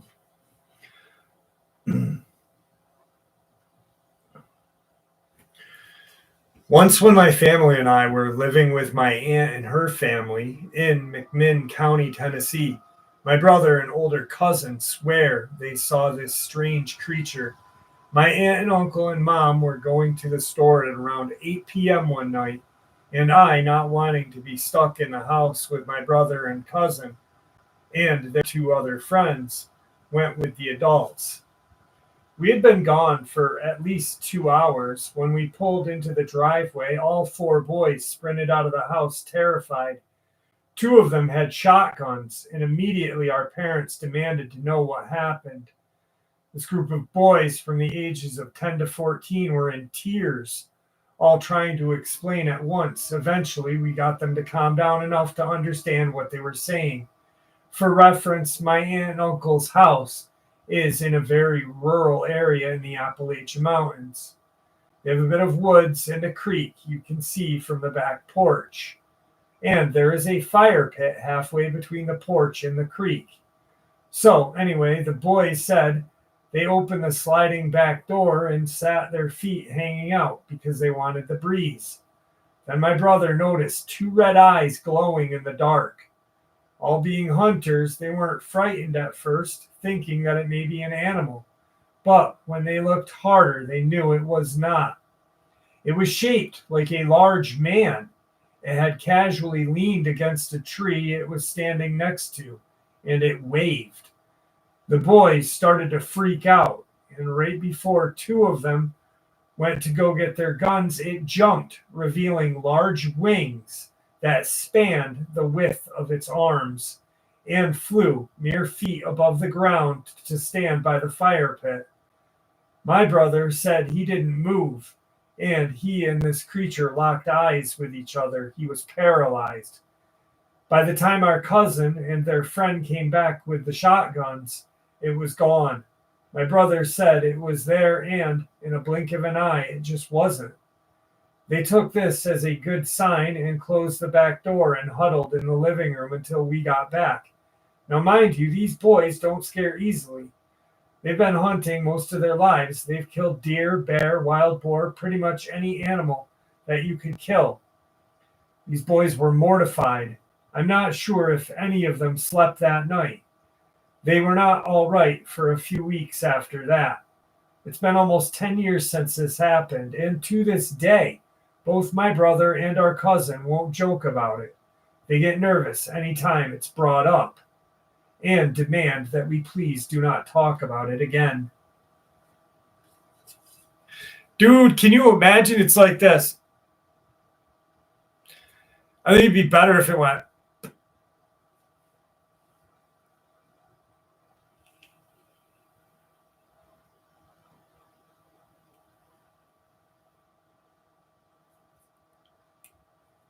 Pups, have a good night.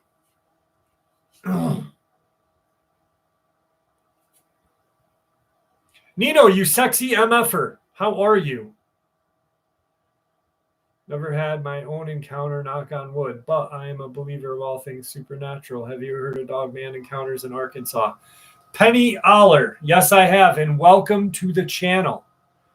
Welcome to the channel. Yes, I have some Dogman encounters in Arkansas.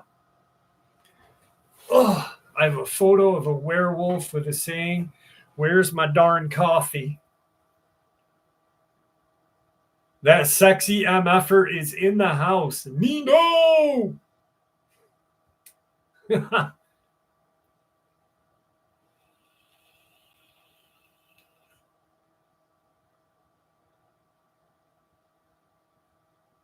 Yeah, Jessica, I'd love to hear it. Actually, I've got an encounter that I've got to share with you guys. It came out of Utah.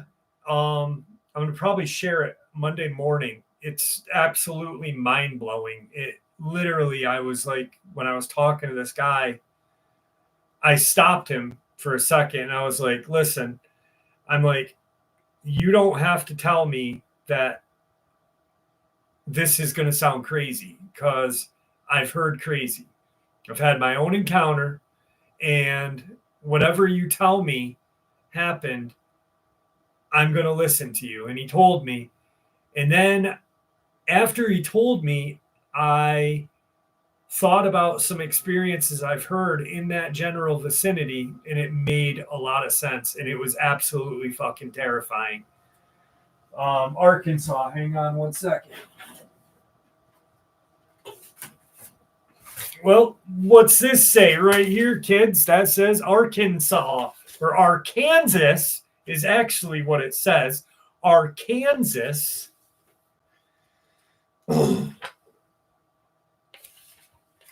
I'll share a quick Arkansas experience with y'all.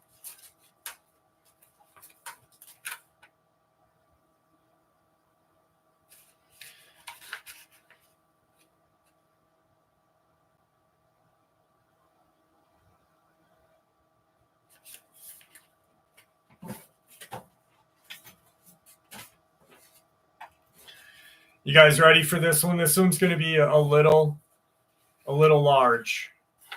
That's what she said. Yes, Glimmer Man. Yep, Aaron, I've got one on my computers right now, actually pulled up. This experience is going to be a little long, a little thick, and that's what she said, but we'll get into it. Okay.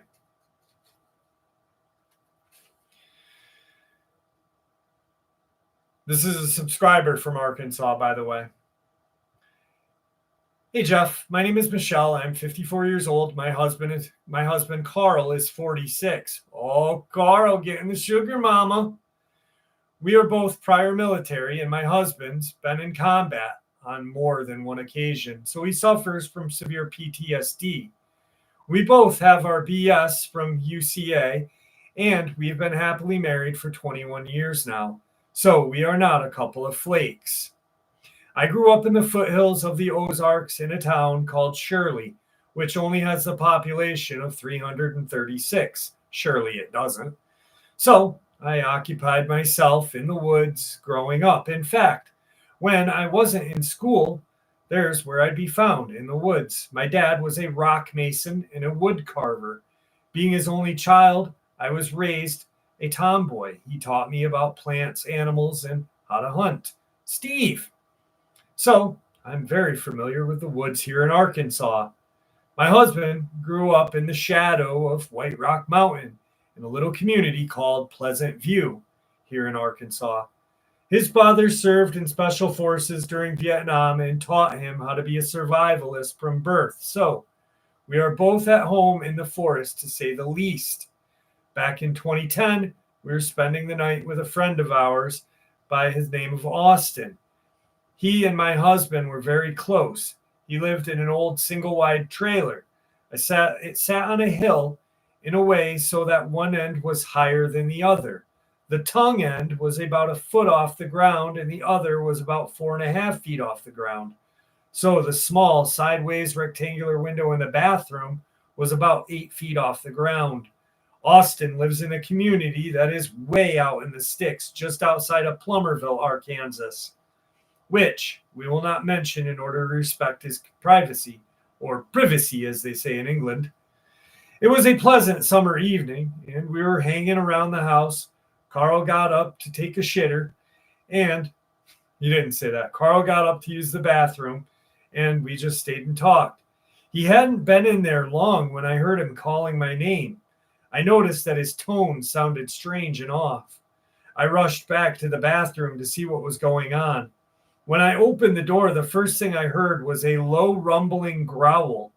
I looked at my husband, who was sitting on the toilet with a shocked look on his face and his pants around his ankles. I told you. What the hell was that? He said. I don't know.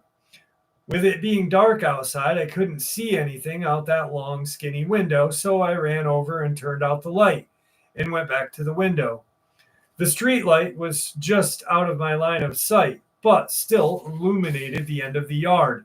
There was a small strip of mowed grass at the end of the trailer, and then a short brush. All I could see was a large mass on all fours parting the tall grass and shrubbery. It looked to be about 4 feet across the shoulders and at least 6 feet long from shoulder to butt. I did not see a tail. I turned around and asked him what just happened. He told me that he had come into the bathroom, sat down when he heard this low growl that made his insides vibrate, and tried to yell for me, but didn't want to be loud at the same time. He says it growled a low rumbling growl that was similar to the one I had heard just after this. I know that what we heard was no dog, no coyote or bear, none of which could ever growl like that. Only my husband heard the first and the loudest and scariest growl/snarl of all, which scared him stiff as he's sitting on the shitter. He said, I felt all the blood in his body pour down to his feet, worst of which was that he felt the first growl on the back of his neck literally through the open window, which only had a screen between him and the beast. It was one of those turn the handle and the blades of glass would open window, and the bottom of the window is 8 feet off the ground once again. He was afraid to turn around and look out the window. He swore it sounded like a werewolf from the movie and was canine for sure. He doesn't remember any smells, except his own. At this time, we had never researched or knew about Dogman or werewolves being real. My husband says that when he was sitting on the crapper, the beast growled on his neck. It was the scariest moment of his life. That's coming from someone who has seen the absolute worst and best in humanity. He said if he hadn't been on the toilet, he'd probably wet or soiled himself. Also, Austin had a pit bull outside tied to the back corner of the trailer, almost right next to that window that was located behind my husband, as he did his business on the toilet. We never heard a peep out of her during this. This all happened late in the evening, and in the morning we found out why. She was lying in the yard with her chest and stomach ripped open. Contents were gone. We felt so bad for her. Carl thinks he interrupted the beast while it was eating, and it voiced its displeasure at him. A few years later, 2014, 2015, we were in Bush, Arkansas. We had 10 acres with a medium-sized creek that ran down the backside of our property, which empties into the White River at the southeast corner of our land. Beyond that creek, at the backside of the property, is the Army Corps of Engineer land. Our property is roughly rectangular shape. The road we lived down dead-ended and became our long curved driveway. The house was in the middle of this acreage. You couldn't see the house from our steel gate at the entrance. If you were standing at the end of our driveway, the house and shed would be on your right, and the only house that was close to us was back down that drive to the left of our gate about 150 feet, and had 2 8x8 metal sheds at the end of the single wide mobile home. Their fence ran down the full length of our driveway. The first time something happened, I was taking Sugar Bear, our miniature poodle, of course you're going to name it something stupid like that, out to go to potty at 2 a.m. I usually walked her on a leash because there are bobcats, coyotes, and my husband even went face to face with a mountain lion / cougar, one evening, even though Fish and Game denies they are here. It was clear. It was a clear night, full moon, so I didn't take a flashlight. I was just across the driveway near the fence that marked our property boundary when I heard a rock hit the tree near me. It went thwack against the tree, then thump, thump, thump on the ground. My heart began to beat faster as I struggled to see what was there. I could not see what threw it. My first thought was Bigfoot. Sugar didn't bark, but she was heading toward the house, tugging on the leash. So I took her advice and backed toward the house, never taking my eyes off the wood line. Then we went inside. I told my husband the next morning, and he said he believed that I had heard something out there, but doubted it was a Bigfoot. A few days later, a friend came by to go fishing. We can call him Willie. He took his gear, a water jug, and one of our large handheld spotlights. This was around 5 p.m. when he went down by the creek. Around 7 or 8 after dark, he came running into our front door with no stuff and only one shoe. He was breathing heavily, eyes wide, and as white as a ghost. When we asked Willie what happened, he said, "I don't know what's down there, but it's big and pissed off." We asked where all his stuff was, and he adds, "I left it down there and I'm not going back for it. I ran plumb out of my shoe, and I'm never fishing there again." He told us that the spotlight had died on him, so he didn't get a good look at it. He stayed the night, and we told him we would go down the next day to get his stuff. The next morning, my husband and I went to the dock to get his things. His fishing gear was untouched, but his shoe was missing, as well as his water jug. We found his shoe about 30 feet up the creek and his water on the bank about 10 more feet upstream. My husband didn't know what to think because Willie was a bit of a lush and had the tendency to spin a good yarn now and again. But I believed him. I mean, the man ran out of his shoe and kept running. A few nights later, I was taking Sugar Bear out at approximately 2:30 to 3. This time, instead of heading toward the river, I took her toward our gate the opposite way. I took a small handheld spotlight with a click switch on it. We had turned off the street lamp that stood between the house and the shed because we like to look at the stars. As we walked past the sheds, which was on my right, I hear wham as something huge smacked the side of the shed. I was so startled that when I jumped, I clicked off the light and dropped it at my feet. As fast as I could, I picked it up, turned it on, and scanned the area. Nothing, absolutely nothing is what I saw. I figured it was hiding behind one of the sheds. This time, Sugar ran behind me barking. I was tired and hadn't forgot to put her on her leash. And I backed up toward the house, my heart thumping as we went inside. This went on for 2 weeks or so. He did this for about a month and a half, but each time it smacked the shed, I jumped less and less. I was startled, but I was curious at the same time. I really wanted to see this creature. After this, I brought my 12-gauge pump with me every night as protection. After all, there are wild animals that can be unpredictable. The next morning, I told my husband what had happened, and he just looked at me puzzled and gave me the typical spouse who hasn't seen or heard anything response. "I don't know, baby. Maybe you're imagining things." Even after what happened to our friend, I wasn't angry with him for his response. He just hadn't seen or heard anything yet. I never pumped my shotgun any of the times that this happened because I never felt threatened. It never growled at me or made any vocalization. I felt more like it was laughing at me inside, thinking I'm watching a silly human jump. I never smelled anything, but I think that was because it crosses the river and possibly the creek to get there, depending on where he crossed the river.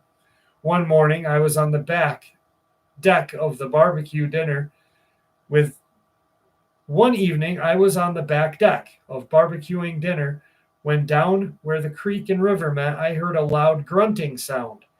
It reminded me of a gorilla, but it had a different quality to it. There was too much bass. Like I stated before, our shed was on the right of the house on the west side. To the right of our shed, we had 4 canoes on a trailer. Behind those and the house were trees all the way to the creek. Most of the land was. New house rules.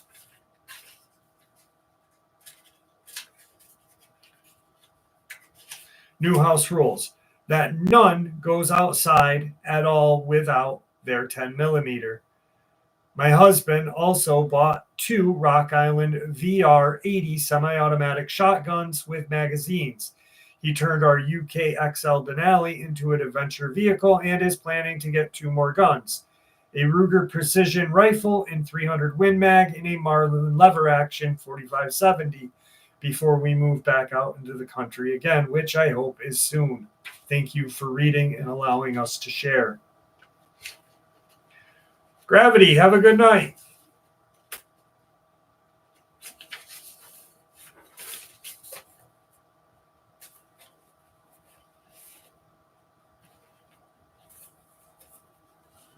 Thanks, Sam.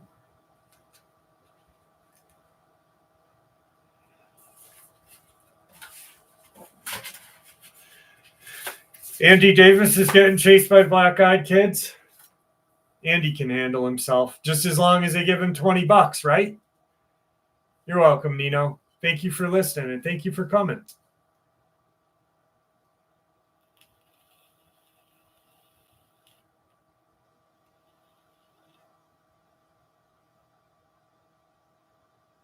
$20 is $20. Unless there's $1 missing, then it's only 19. Hey, Linda, you're never late. You're here. Dakota, I have a couple here too. It's crazy. Yeah, I got a couple North Dakota ones. Yep. Not too many, but enough. I'd like to hear yours.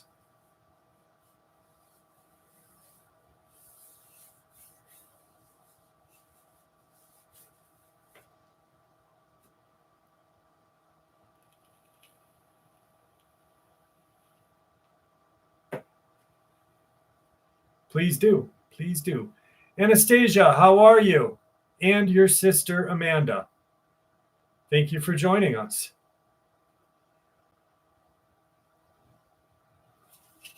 Now, someone asked about a Glimmer Man.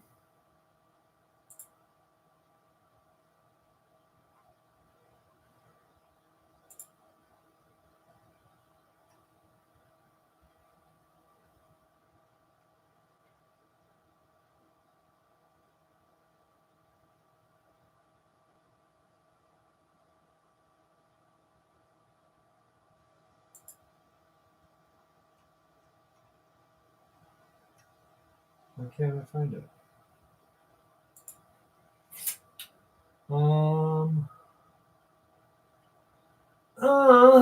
$20 is $20, baby.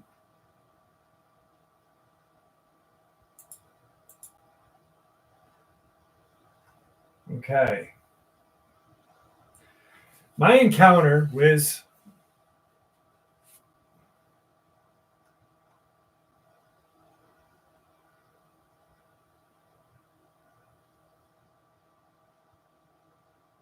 Okay. This one's a little long too.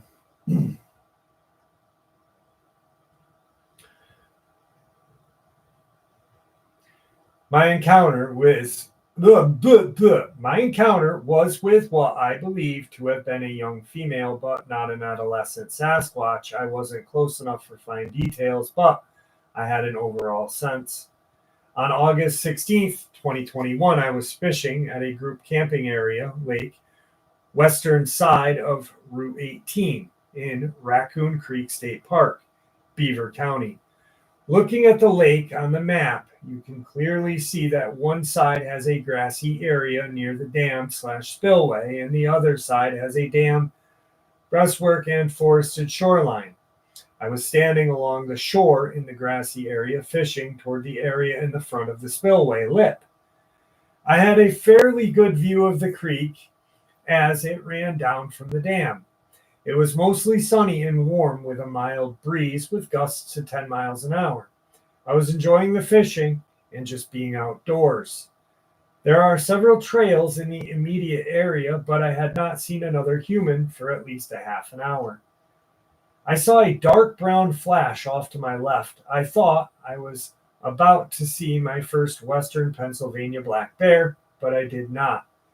What I did see was a large bipedal being covered in medium dark brown hair, mid-stride crossing the creek downstream about 50 yards from me. I was frozen in place and staring right at me with bright golden yellow eyes. It slowly stood straight up and turned to face me. The Sasquatch was between 7 to 8 feet tall and built like a muscular basketball player. The real crazy part was that it camouflaged itself like a predator alien from the movie. I could see it because its bright golden colored eyes were locked onto mine. Then I heard in my mind a calm, peaceful voice. You did not see. 10 seconds later, it repeated the phrase. 10 more seconds, and I heard the phrase a third time. After about 10 seconds more, it took a large step to the side and disappeared into the underbrush along the creek. At that point, my mouth finally uttered the words, "You know I saw you." From beginning to end, the encounter lasted 45 seconds. I stood statue still for at least 5 minutes trying to figure out what I should do. I was totally calm and did not feel any fear. In fact, I was surprised that I wasn't afraid, so I decided to keep fishing. In July of 2022, at around 8:30 p.m., I was taking the trash to the dumpster. Near the dumpster is a small grassy yard with a park bench beneath two 30 to 40-foot trees. When I was about 50 feet from the dumpster, something moved in the grassy area, like it wanted me to notice it. But when I looked up, I saw a very large bipedal being walking behind one of the trees. It didn't come out the other side. There was still plenty enough daylight left that I would have clearly seen it pass behind the tree. Unlike the calm Raccoon Creek encounter, this time all of my nerves were on edge, and the hair on the back of my neck stood straight up. My mind went blank because I don't recall putting the trash into the dumpster, just that I was back inside of my apartment and didn't have a trash bag with me. Next day, I went back to the tree with my cell phone camera ready and a tape measure. I was certain I would find footprints. Sadly, I did not. I did, though, measure the lowest branch to get an idea of how tall this thing was. The lowest hanging branches were still 8 feet off the ground and were at shoulder height of this creature.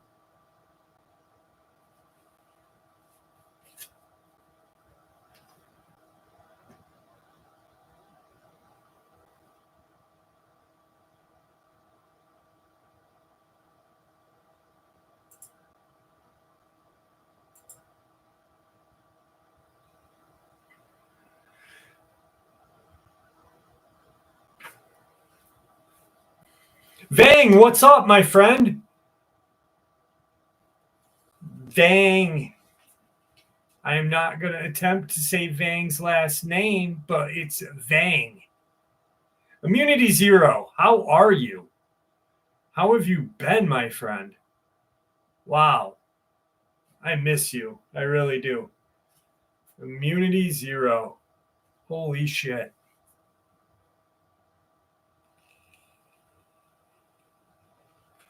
What's up, bad pup?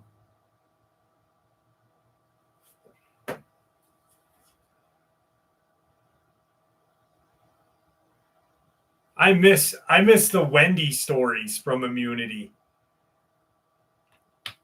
Nick Hendricks, what's going on, my friend?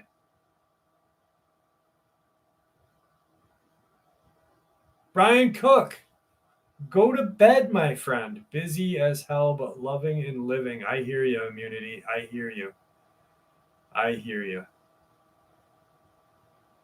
You know, periodically I go and listen to some of your stories that I saved. Immunity Zero is probably my favorite and least noticed creepypasta narrator. To be honest, the guy is amazing. He was an amazing creepypasta narrator. Just fucking awesome. And for some reason, he just did. No one did. He didn't catch, but his fucking voice is phenomenal. Holy shit, I love him. And not in that way, because $20, yes, $20, but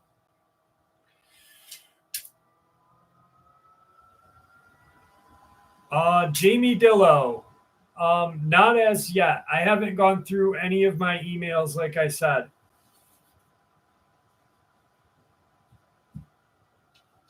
Immunity, you should. You really should.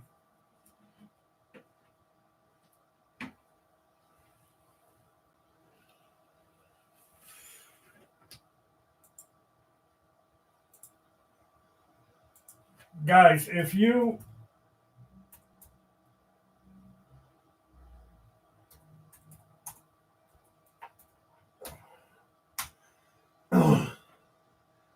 guys, if you guys ever are in the mood to listen to,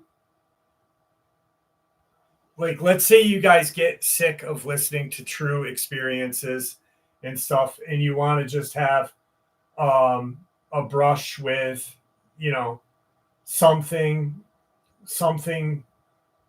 very interesting. Immunity Zero, his YouTube channel is by far amazing. The Aunt Carol segments were amazing, and just an amazing narrator. The tunnel ones, holy shit, man, wow. So check him out. He's amazing. I love him. He's a good friend and a good person. Single dad, just like me. Brian Cook, have a good night, buddy. And $20 is $20, baby.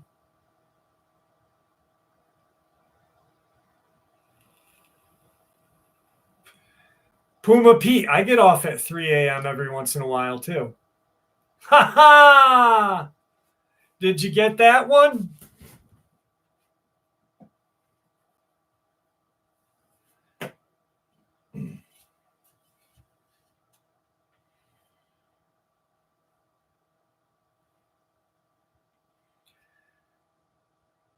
Immunity. That's the new slogan in the channel. I had shirts made up that said $20 is $20.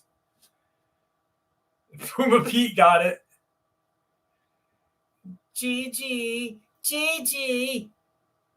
I just said a prayer for you and your dad. Robert, thank you very much. I appreciate that. I really do, Robert Steenhoff. Thank you. Yeah, my pops is, man. And you know what's crazy is, like, I can't believe that I stopped praying because, like, I thought, prayers weren't being answered quick enough. Like, who the fuck am I to even think like that? You know? Like, oh,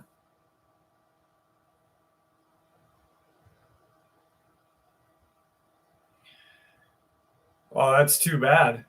That's scary. Minority Reporter, what's up?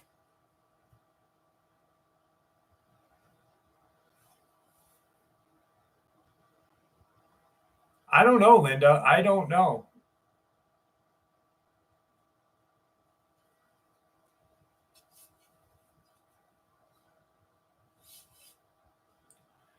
So here's a question that I want to ask you guys. All right. The truck driver that shot the Dogman, I don't remember his name. Um, would you guys be interested if I did an interview with him? He's been interviewed on every single channel. So I'm like, should I interview him or not?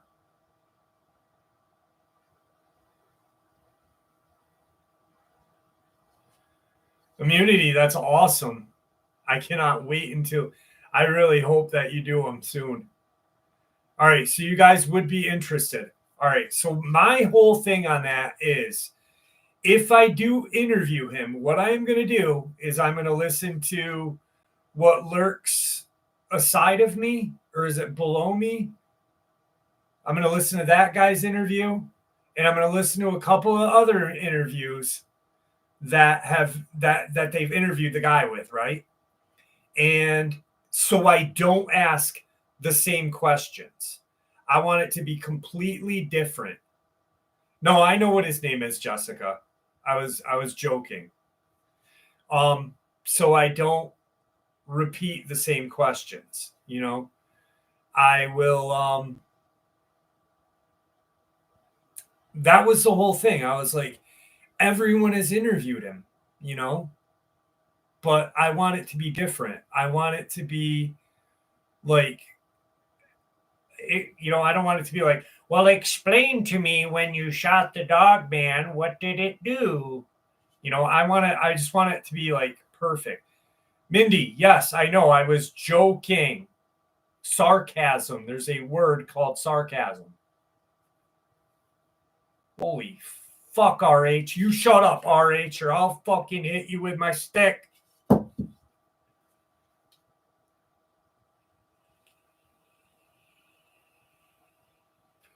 RH is going to be bent over waiting for it with a $20 right in his butt crack. Oh, yeah, baby. Right? I just want it to be good. I want it to be different. You know what I mean? I don't want it to be the same. Not that his story is, going to be the same, but I don't want to ask him the same questions. I don't want it to be the same. You know what I mean? Like, I just want it to be something special. What's up, Bad Pup? How are you? All right, one more shofar, and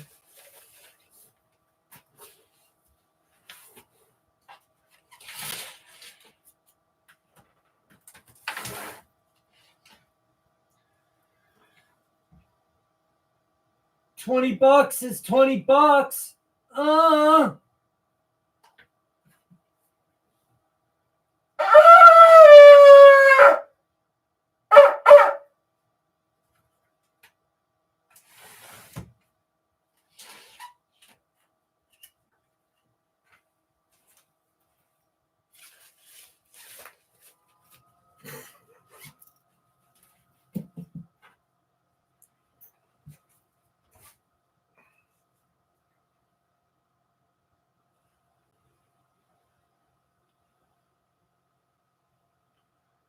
The old sharing stone. The gifting rock. I don't even think my neighbors know who I am. They just think like I'm the person that never comes out of their house.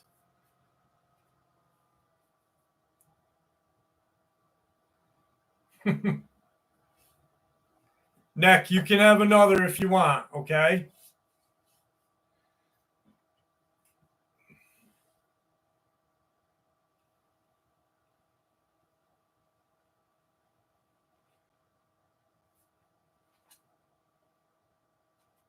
It sounded like a cop rolling by slow. You know what a cop car slow sounds like when they're just cruising by?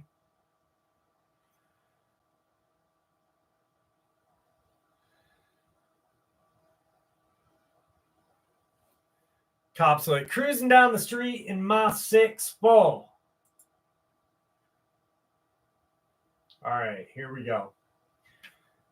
This is a real Glimmer Man experience.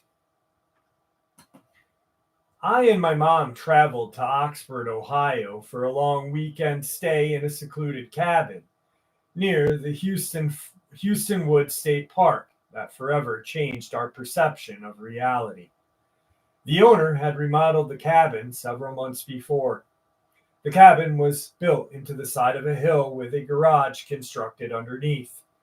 The cabin was equipped with a screened deck that, from the outside, looked as though it was off the second floor, but actually, it was off the main floor of the residence. The deck held a table and chairs as well as a generous sized hot tub.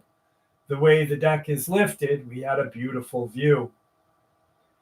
I turned the jacuzzi on to get it warmed up and ready for us to enjoy. I was in the hot tub while my mom was sitting at the table. My mom held her finger up and said, "Do you hear that?" I didn't hear a thing over the bubbling water. Mom used her phone light to look around and didn't see anything in the dark of the night. A few moments later, I got up and dried off and sat at the table with Mom to drink some hot cocoa. Mom seemed to be a little anxious and was looking around nervously. I asked her what was wrong.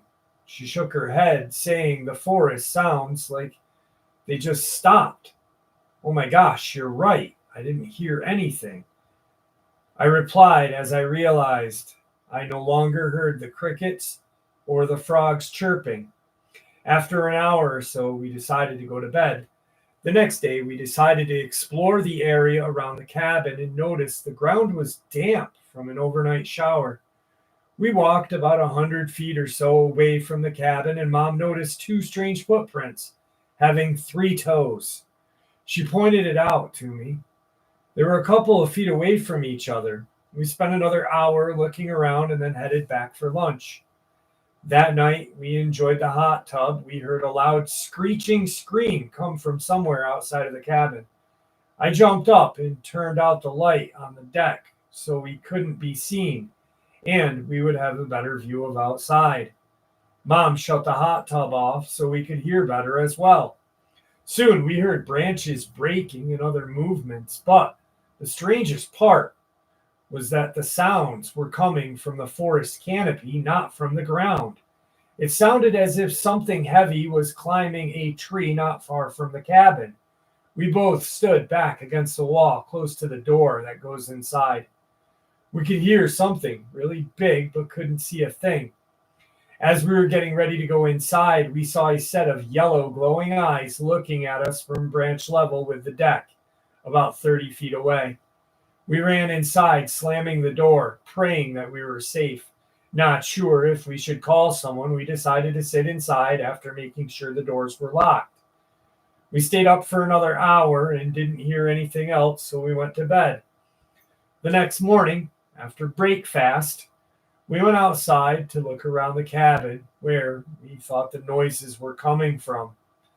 Other than a huge branch lying on the trail, we didn't see anything out of the ordinary. We decided to go on with our day and drove over to the lake after some more sightseeing and dinner. We went back to the cabin and went out to the deck and played some cards over coffee. It was dusk, so we could still see a fair distance. As we were talking, Mom noticed everything had gone quiet again. She asked if I noticed the nature sounds had stopped. I listened and realized, hey, Mom was right. Soon, the sound of branches breaking started again, and this time we're moving closer to the cabin. Turning out the light and watching the trees as the noise was getting closer, we were shocked at what we saw. The branches were moving as if something large was on them, but it didn't look like anything was there. Then we got a glimpse of what we had been hearing. In the trees was what looked like a large human shape, but it was nearly invisible. It looked like a moving heat wave shaped like a tall person. We watched in disbelief as this large entity moved through the trees. We didn't want to move so it wouldn't see us, not knowing its intentions. After a few moments, It had moved away from our location. We waited a couple of minutes after not hearing anything and stepped inside. We discussed leaving that night instead of in the morning, but it was getting late, and once we packed everything up, it would be dark, so we decided to stay until morning. We gathered all our belongings so everything would be ready come morning, and we went to bed. I awoke to use the restroom at around 4 in the morning. As I was on my way back to bed, I heard what sounded like loud footsteps. Still being kind of groggy, I was trying to decipher where the sounds were coming when I realized they were coming from the roof. I ran in and woke my mom up, whispering what I had heard. We sat on the couch quietly praying and talking until morning light. When I peeked outside after not hearing anything for some time, I saw nothing around, so we quickly grabbed our belongings and put them in the car. As we were getting into the car, I saw a dirty three-toed footprint on the hood of the car. As I drove away, I looked toward the back of the cabin and saw the creature's yellow eyes staring back. I drove away as quickly as possible. I did some research once settling back in at home, trying to find out some answers to what we had witnessed, and found several reports from around the United States in state parks and other wooded areas, similar beings being dubbed the Glimmer Man, the title referring to the odd, nearly invisible quality of this creature. This was definitely a trip I will never forget. Pearl Green, thank you very much, dearie. And welcome back. Dude, that was a scary story. That was scary. I don't like that.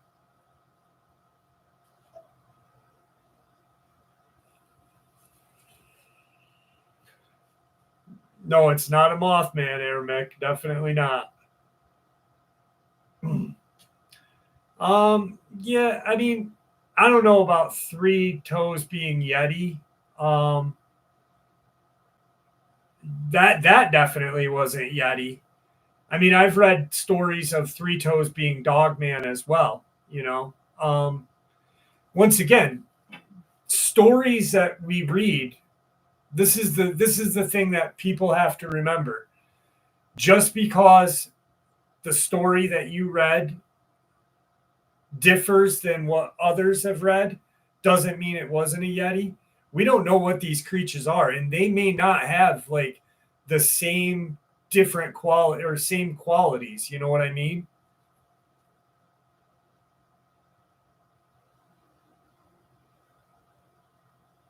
Yeah, I've actually Mindy Weeks said it perfectly.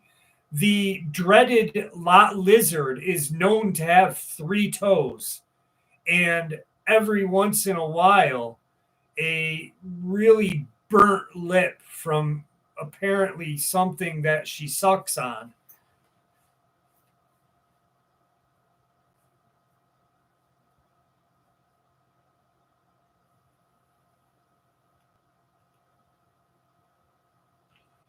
Lunatic, Steph was here earlier.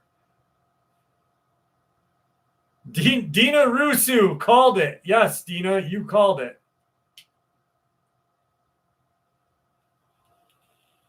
The dreaded lot lizard strikes again. Yes.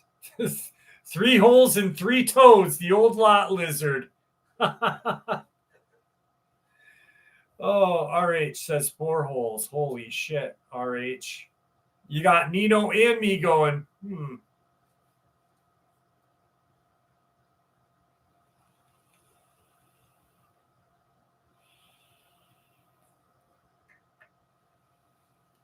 The lot lizard, bad pup. Lot lizard has toes. Definitely toes. The dreaded lot lizard. The evilest cryptid known to man, has known to bite, sometimes give strange diseases to, and does take every once in a while $20. Will take $20. If you're lucky, you can get away with $19.95. I've heard. I would not know.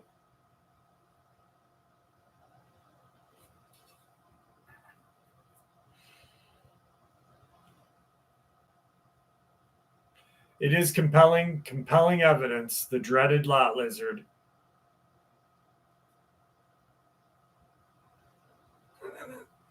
Dude, there's somewhere in like rural North America, there's a lot lizard watching this show, pissed off right now at me, going, "I'm gonna get you."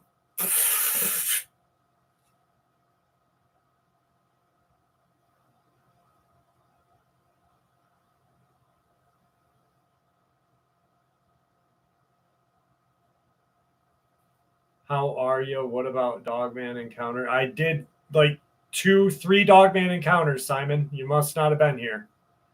I've done a total of 10 encounters tonight, almost more actually. So I don't know what to tell you.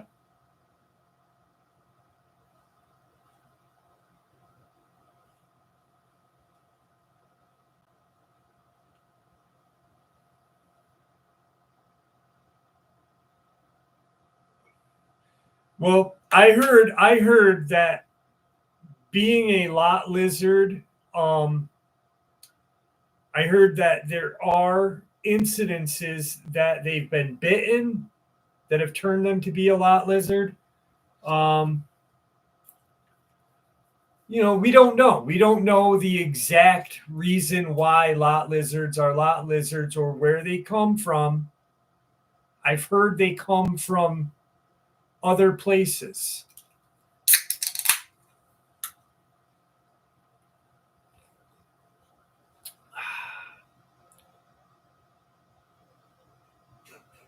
Oh my God. Speaking of lot lizards, do you guys remember that show, Mr. Belvedere?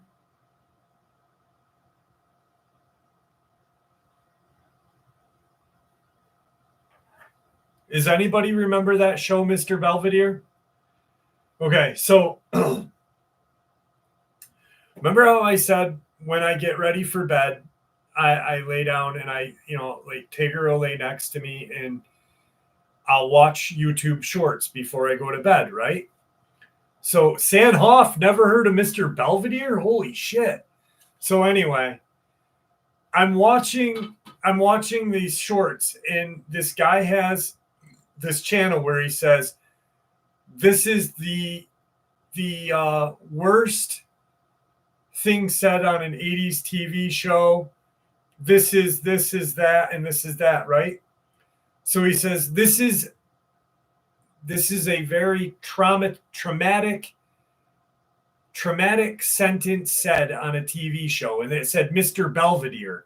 And I'm like, what do you mean? What are you going to say Mr. Belvedere did?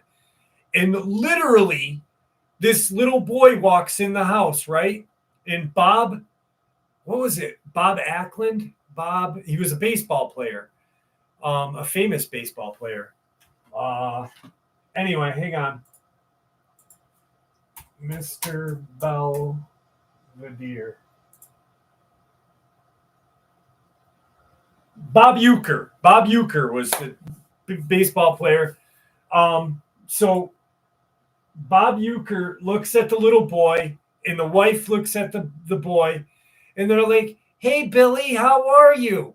And the kid walks in and he goes, "I'm all right. I got AIDS, but everything's good." And it was one of those 80s shows where they did like the information on like diseases and like crack and the epidemic and stuff. And he said it just like that. He's like, "I'm all right. I got AIDS, but they don't know what to do with me yet." And I'm like, what the fuck? I don't even remember that. It was so bad. I felt bad for the cute little kid. I was like, God dang. Wesley was his friend, and Wesley wouldn't come down and be friends with the little boy. I was like, what the fuck did I just witness? And how he said it, too, I was like,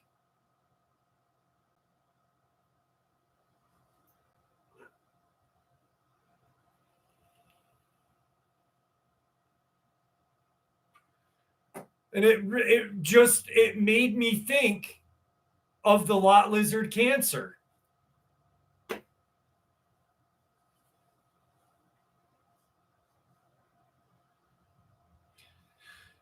I remember that. Yeah. There was a no filter era. Yeah. Yeah. Ryan White. Yep.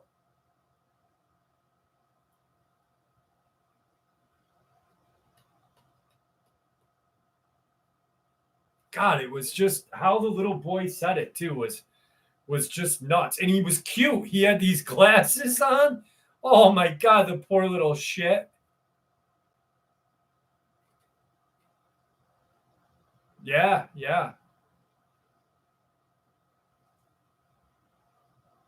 God, man. And they thought like they were the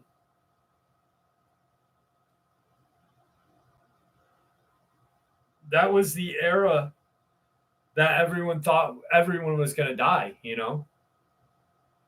It was sad. It was very, very sad. Very sad. Oh God. Whew. Wilburn! What's going on, Bishop Wilburn? He got the lot lizard cancer. Naroshi, how are you? Yes, exactly. Naroshi said it. That was when it was a death sentence. And when that little boy said it, I was like, because he was cute shit, man. Crawlers are said to have 3 toes too. Yes, yes. You're right, bad pup. You are right. It's 39 in upstate New York. It is short weather. It is short weather with vests and a short sleeve shirt. That's what I wore all day today.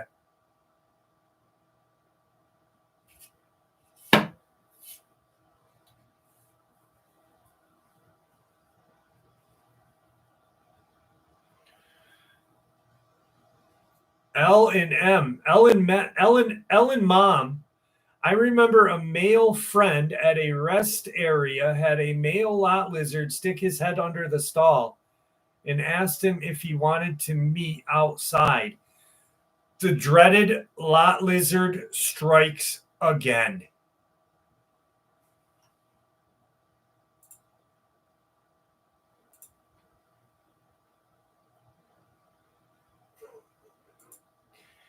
Oh my goodness.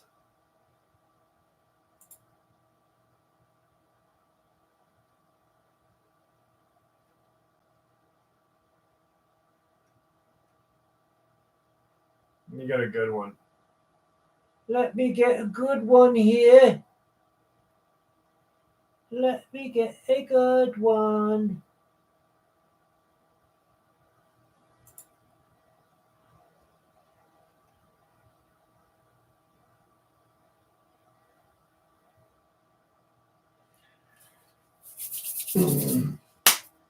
I live in southern Wales, United Kingdom. Now, admittedly, we aren't known for our cryptids. No, I read this one last week. Fuck me. No, I didn't. Did I?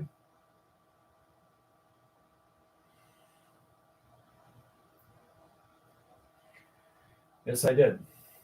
God damn it.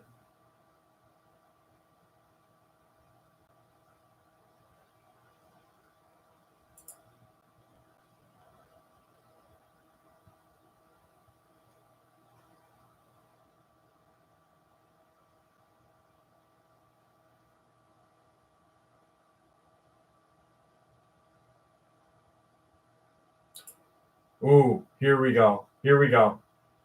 This upload or this experience is dedicated to Steph because Steph is the one person that talked about the hide behinds. Vang, good question. I do not know if shapeshifters have a true form. More than likely they do, though. More than likely. That's just my um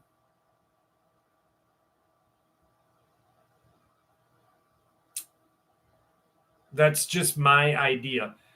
I'm the one that I don't know who coined the phrase 20 bucks is 20 bucks, but I'm the one that brought it up on the channel, George.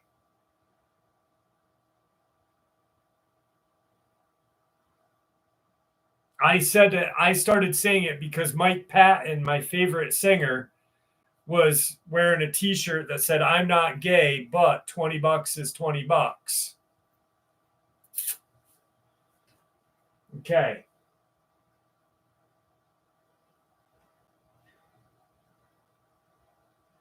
I live in Kalamath.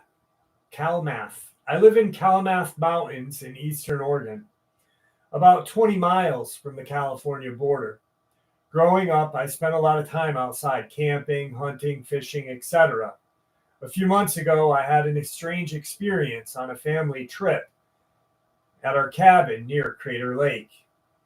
I was by myself doing some bird watching at a small pond in the woods, maybe a half a mile from the cabin in the late afternoon. I was sitting on a large log with binoculars. I wasn't in a blind or anything, but I picked a spot where I thought I'd be less visible from any animals. After about an hour, I hadn't seen much except for a common duck, and didn't seem like many animals were very active, so I thought about leaving. This was about an hour before sunset.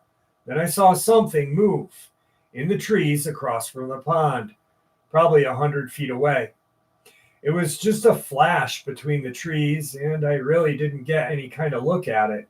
I kept watching the spot, and after maybe 5 minutes, I saw something dart from one tree to another. It was bigger than most any local bird, except maybe a heron, and moved very fast without making any noise. But I still didn't really know what I was looking at. This time, it happened again a few minutes later, and then again a few minutes later after that. Each time it was moving closer and closer to the pond. I don't think it knew I was there, but it was staying incredibly well hidden and only revealed itself for a split second each time. At this point, I thought maybe it was a kit fox or a pine marten because of how fast and silent it moved, but I still hadn't got a good look at any part in detail. It moved between the trees a few more times until it was behind a big dead tree right on the shore. I was staying as still and silent as possible, but still worried it would see me or more likely smell me and spook. After a few more minutes, I saw something move to the edge of the water. A little arm and hand that looked just like a human's reach out and touch the mud. And then the head and another arm came into view as it leaned out to drink from the water. I could only see the head and shoulders and arms from where I was, but they looked so much like a person's, except they were small. They were covered in this grayish brown fur. The face wasn't exactly human like, more monkey like, but it was too far away to see much detail. I decided to try and lift my binoculars and get a better look, but as soon as I moved, it looked up and disappeared back behind the tree again. I watched until it started to get dark, but didn't see it again, not even darting behind the trees. I went back to the cabin and told my granddad what I saw. He's been a rancher in this area his whole life and said it sounds like a hide behind, and laughed. I said, "No, Grandpa, seriously, this isn't a joke." He said he heard stories about Bigfoot and hide behinds, and several times saw little human footprints on hunting trips deep in the mountains where no children would be. I think he believed me, but he didn't really know anything. I asked my dad and brothers, but they started giving me crap about squatching. I went back to the pond the next day and walked around to where the creature had been, but I didn't find any tracks or scat or fur or anything. I did figure it had to be probably 3.5 to 4 feet tall based on the trees I had seen it near, but narrow enough to hide completely behind a ponderosa pine, which makes me think it must have been standing and moving upright. I wish I had seen more of it, but that face and hands were absolutely not like any local animal. It looked very much like a monkey or a furry little human. I tried to find more info on any other cryptid people seriously talk about in the area. The hide behind seems like a joke. There may be little people or humanoids in some local Native American lore, but I have not found a lot of detail that I can find. Hide behinds are not a joke. Hide behinds are not a joke. Definitely not. They definitely have been. There's been stories of them abducting people from behind trees and stuff.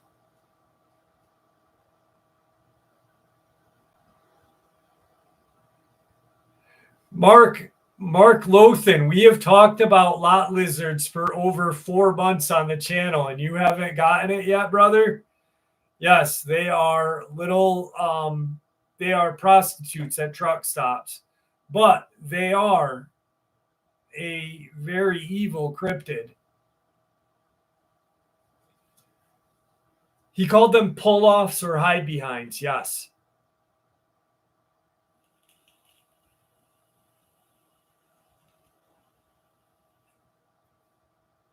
There's a video I've got. The subscriber had put her video on YouTube. She was with her kids in the car. She's driving by. She stops because one of her kids saw something move. Not like a Sasquatch, almost different, smaller than a Sasquatch. They had like pointed ears. He drew a picture of one. And this lady had seen one, and it grabbed like this. It was trying to grab the kids out of the car and shit.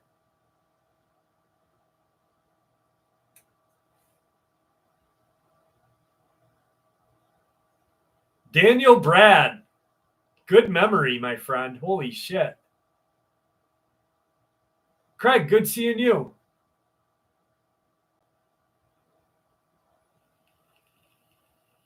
No, it's definitely not the same as a crawler. Definitely not the same as a crawler.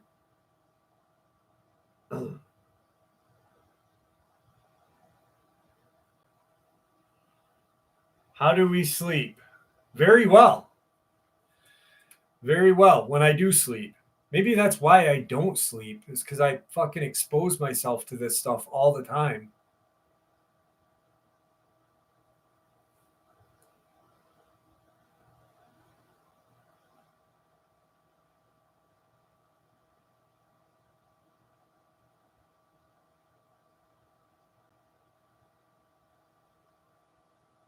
Joe, my mom's got lupus too. A rake is a crawler. A rake is a creepy pasta based on the real crawler. My friend Tobias Wade wrote the stories, the rake, the ones that people hear on creepy pastas. Yes.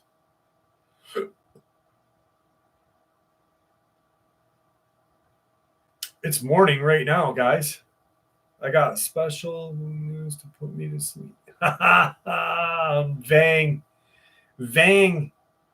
Vang a dang, dang, ding dong, bang. Oh, man. I have got to put Vang's story in with all of the worldwide experiences that I have.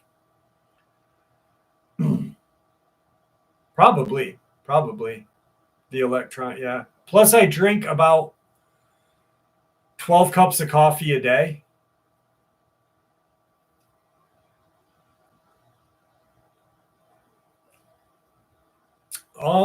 Brian Reyes, I don't know. That's a good question. Good question.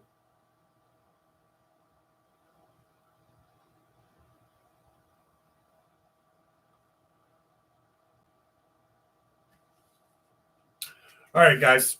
It is been 2 hours and 45 minutes. I had a blast tonight with you guys. I'm going to go to bed, try to get some sleep, a little more sleep than I normally do. And I had a ton of fun. I always have a ton of fun hanging out with you guys. You know, me too, Puma. Coffee makes me tired sometimes. I don't know why. Alan Howell, thank you, my friend. I had a blast. I literally have a friggin' blast every Saturday night. And tonight was different because I've been down for the last 2 months and no one, I just covered it up. Naroshi, thank you so much, man. Thank you very much. I appreciate that. I really do.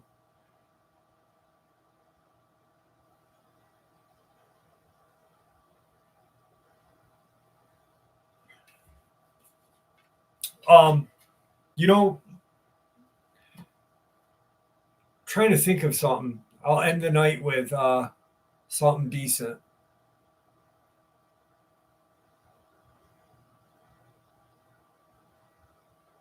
All right, here. Well, I want you guys to think about this tonight. I really do appreciate it, Naroshi. Anybody who blessed the channel tonight, thank you so much. You guys really are awesome. It's not necessary, but it really does help. Thank you. So I guess think about this, all right?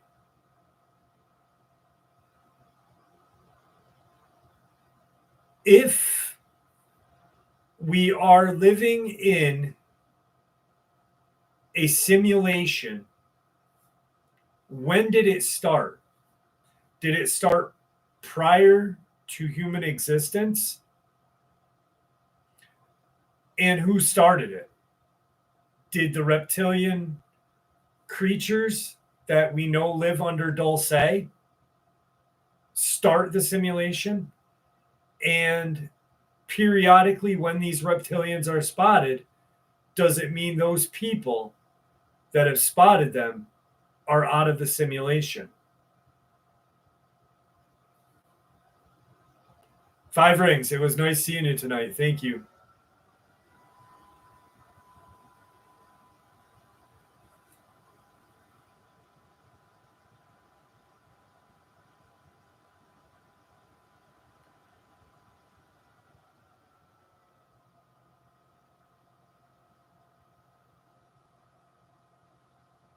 I definitely will, Andy Davis. But that's the one thing I want you guys to think of. If we are in a simulation, when did it start? And who started it? And how the hell would we know about it?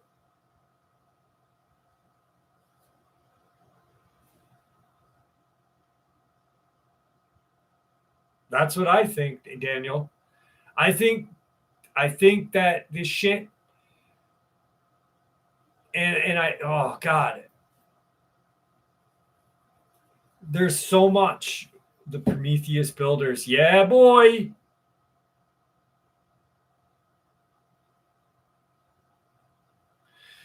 Well, I think if Elon does put the brain chip in, I think that breaks the simulation and we'll all know really what's going on. We'll all be like Roddy Piper in that movie when he sees those aliens.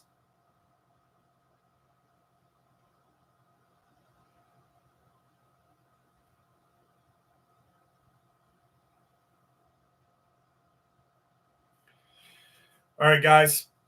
Stay safe. They live Roddy Piper, yeah. Stay safe. Enjoy the rest of your week. And don't let your meatloaf, if you've got meatloaf.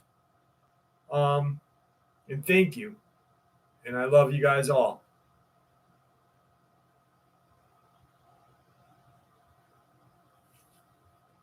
Be safe. Good night, guys. Love you, Nino. Love you, Janie, Daniel, Andy, Stormy. Bye, Anastasia and Anastasia's sister. If there's any lot lizards watching, it was only a joke. Please don't track me down and hurt me because I only got 1995. Love you guys.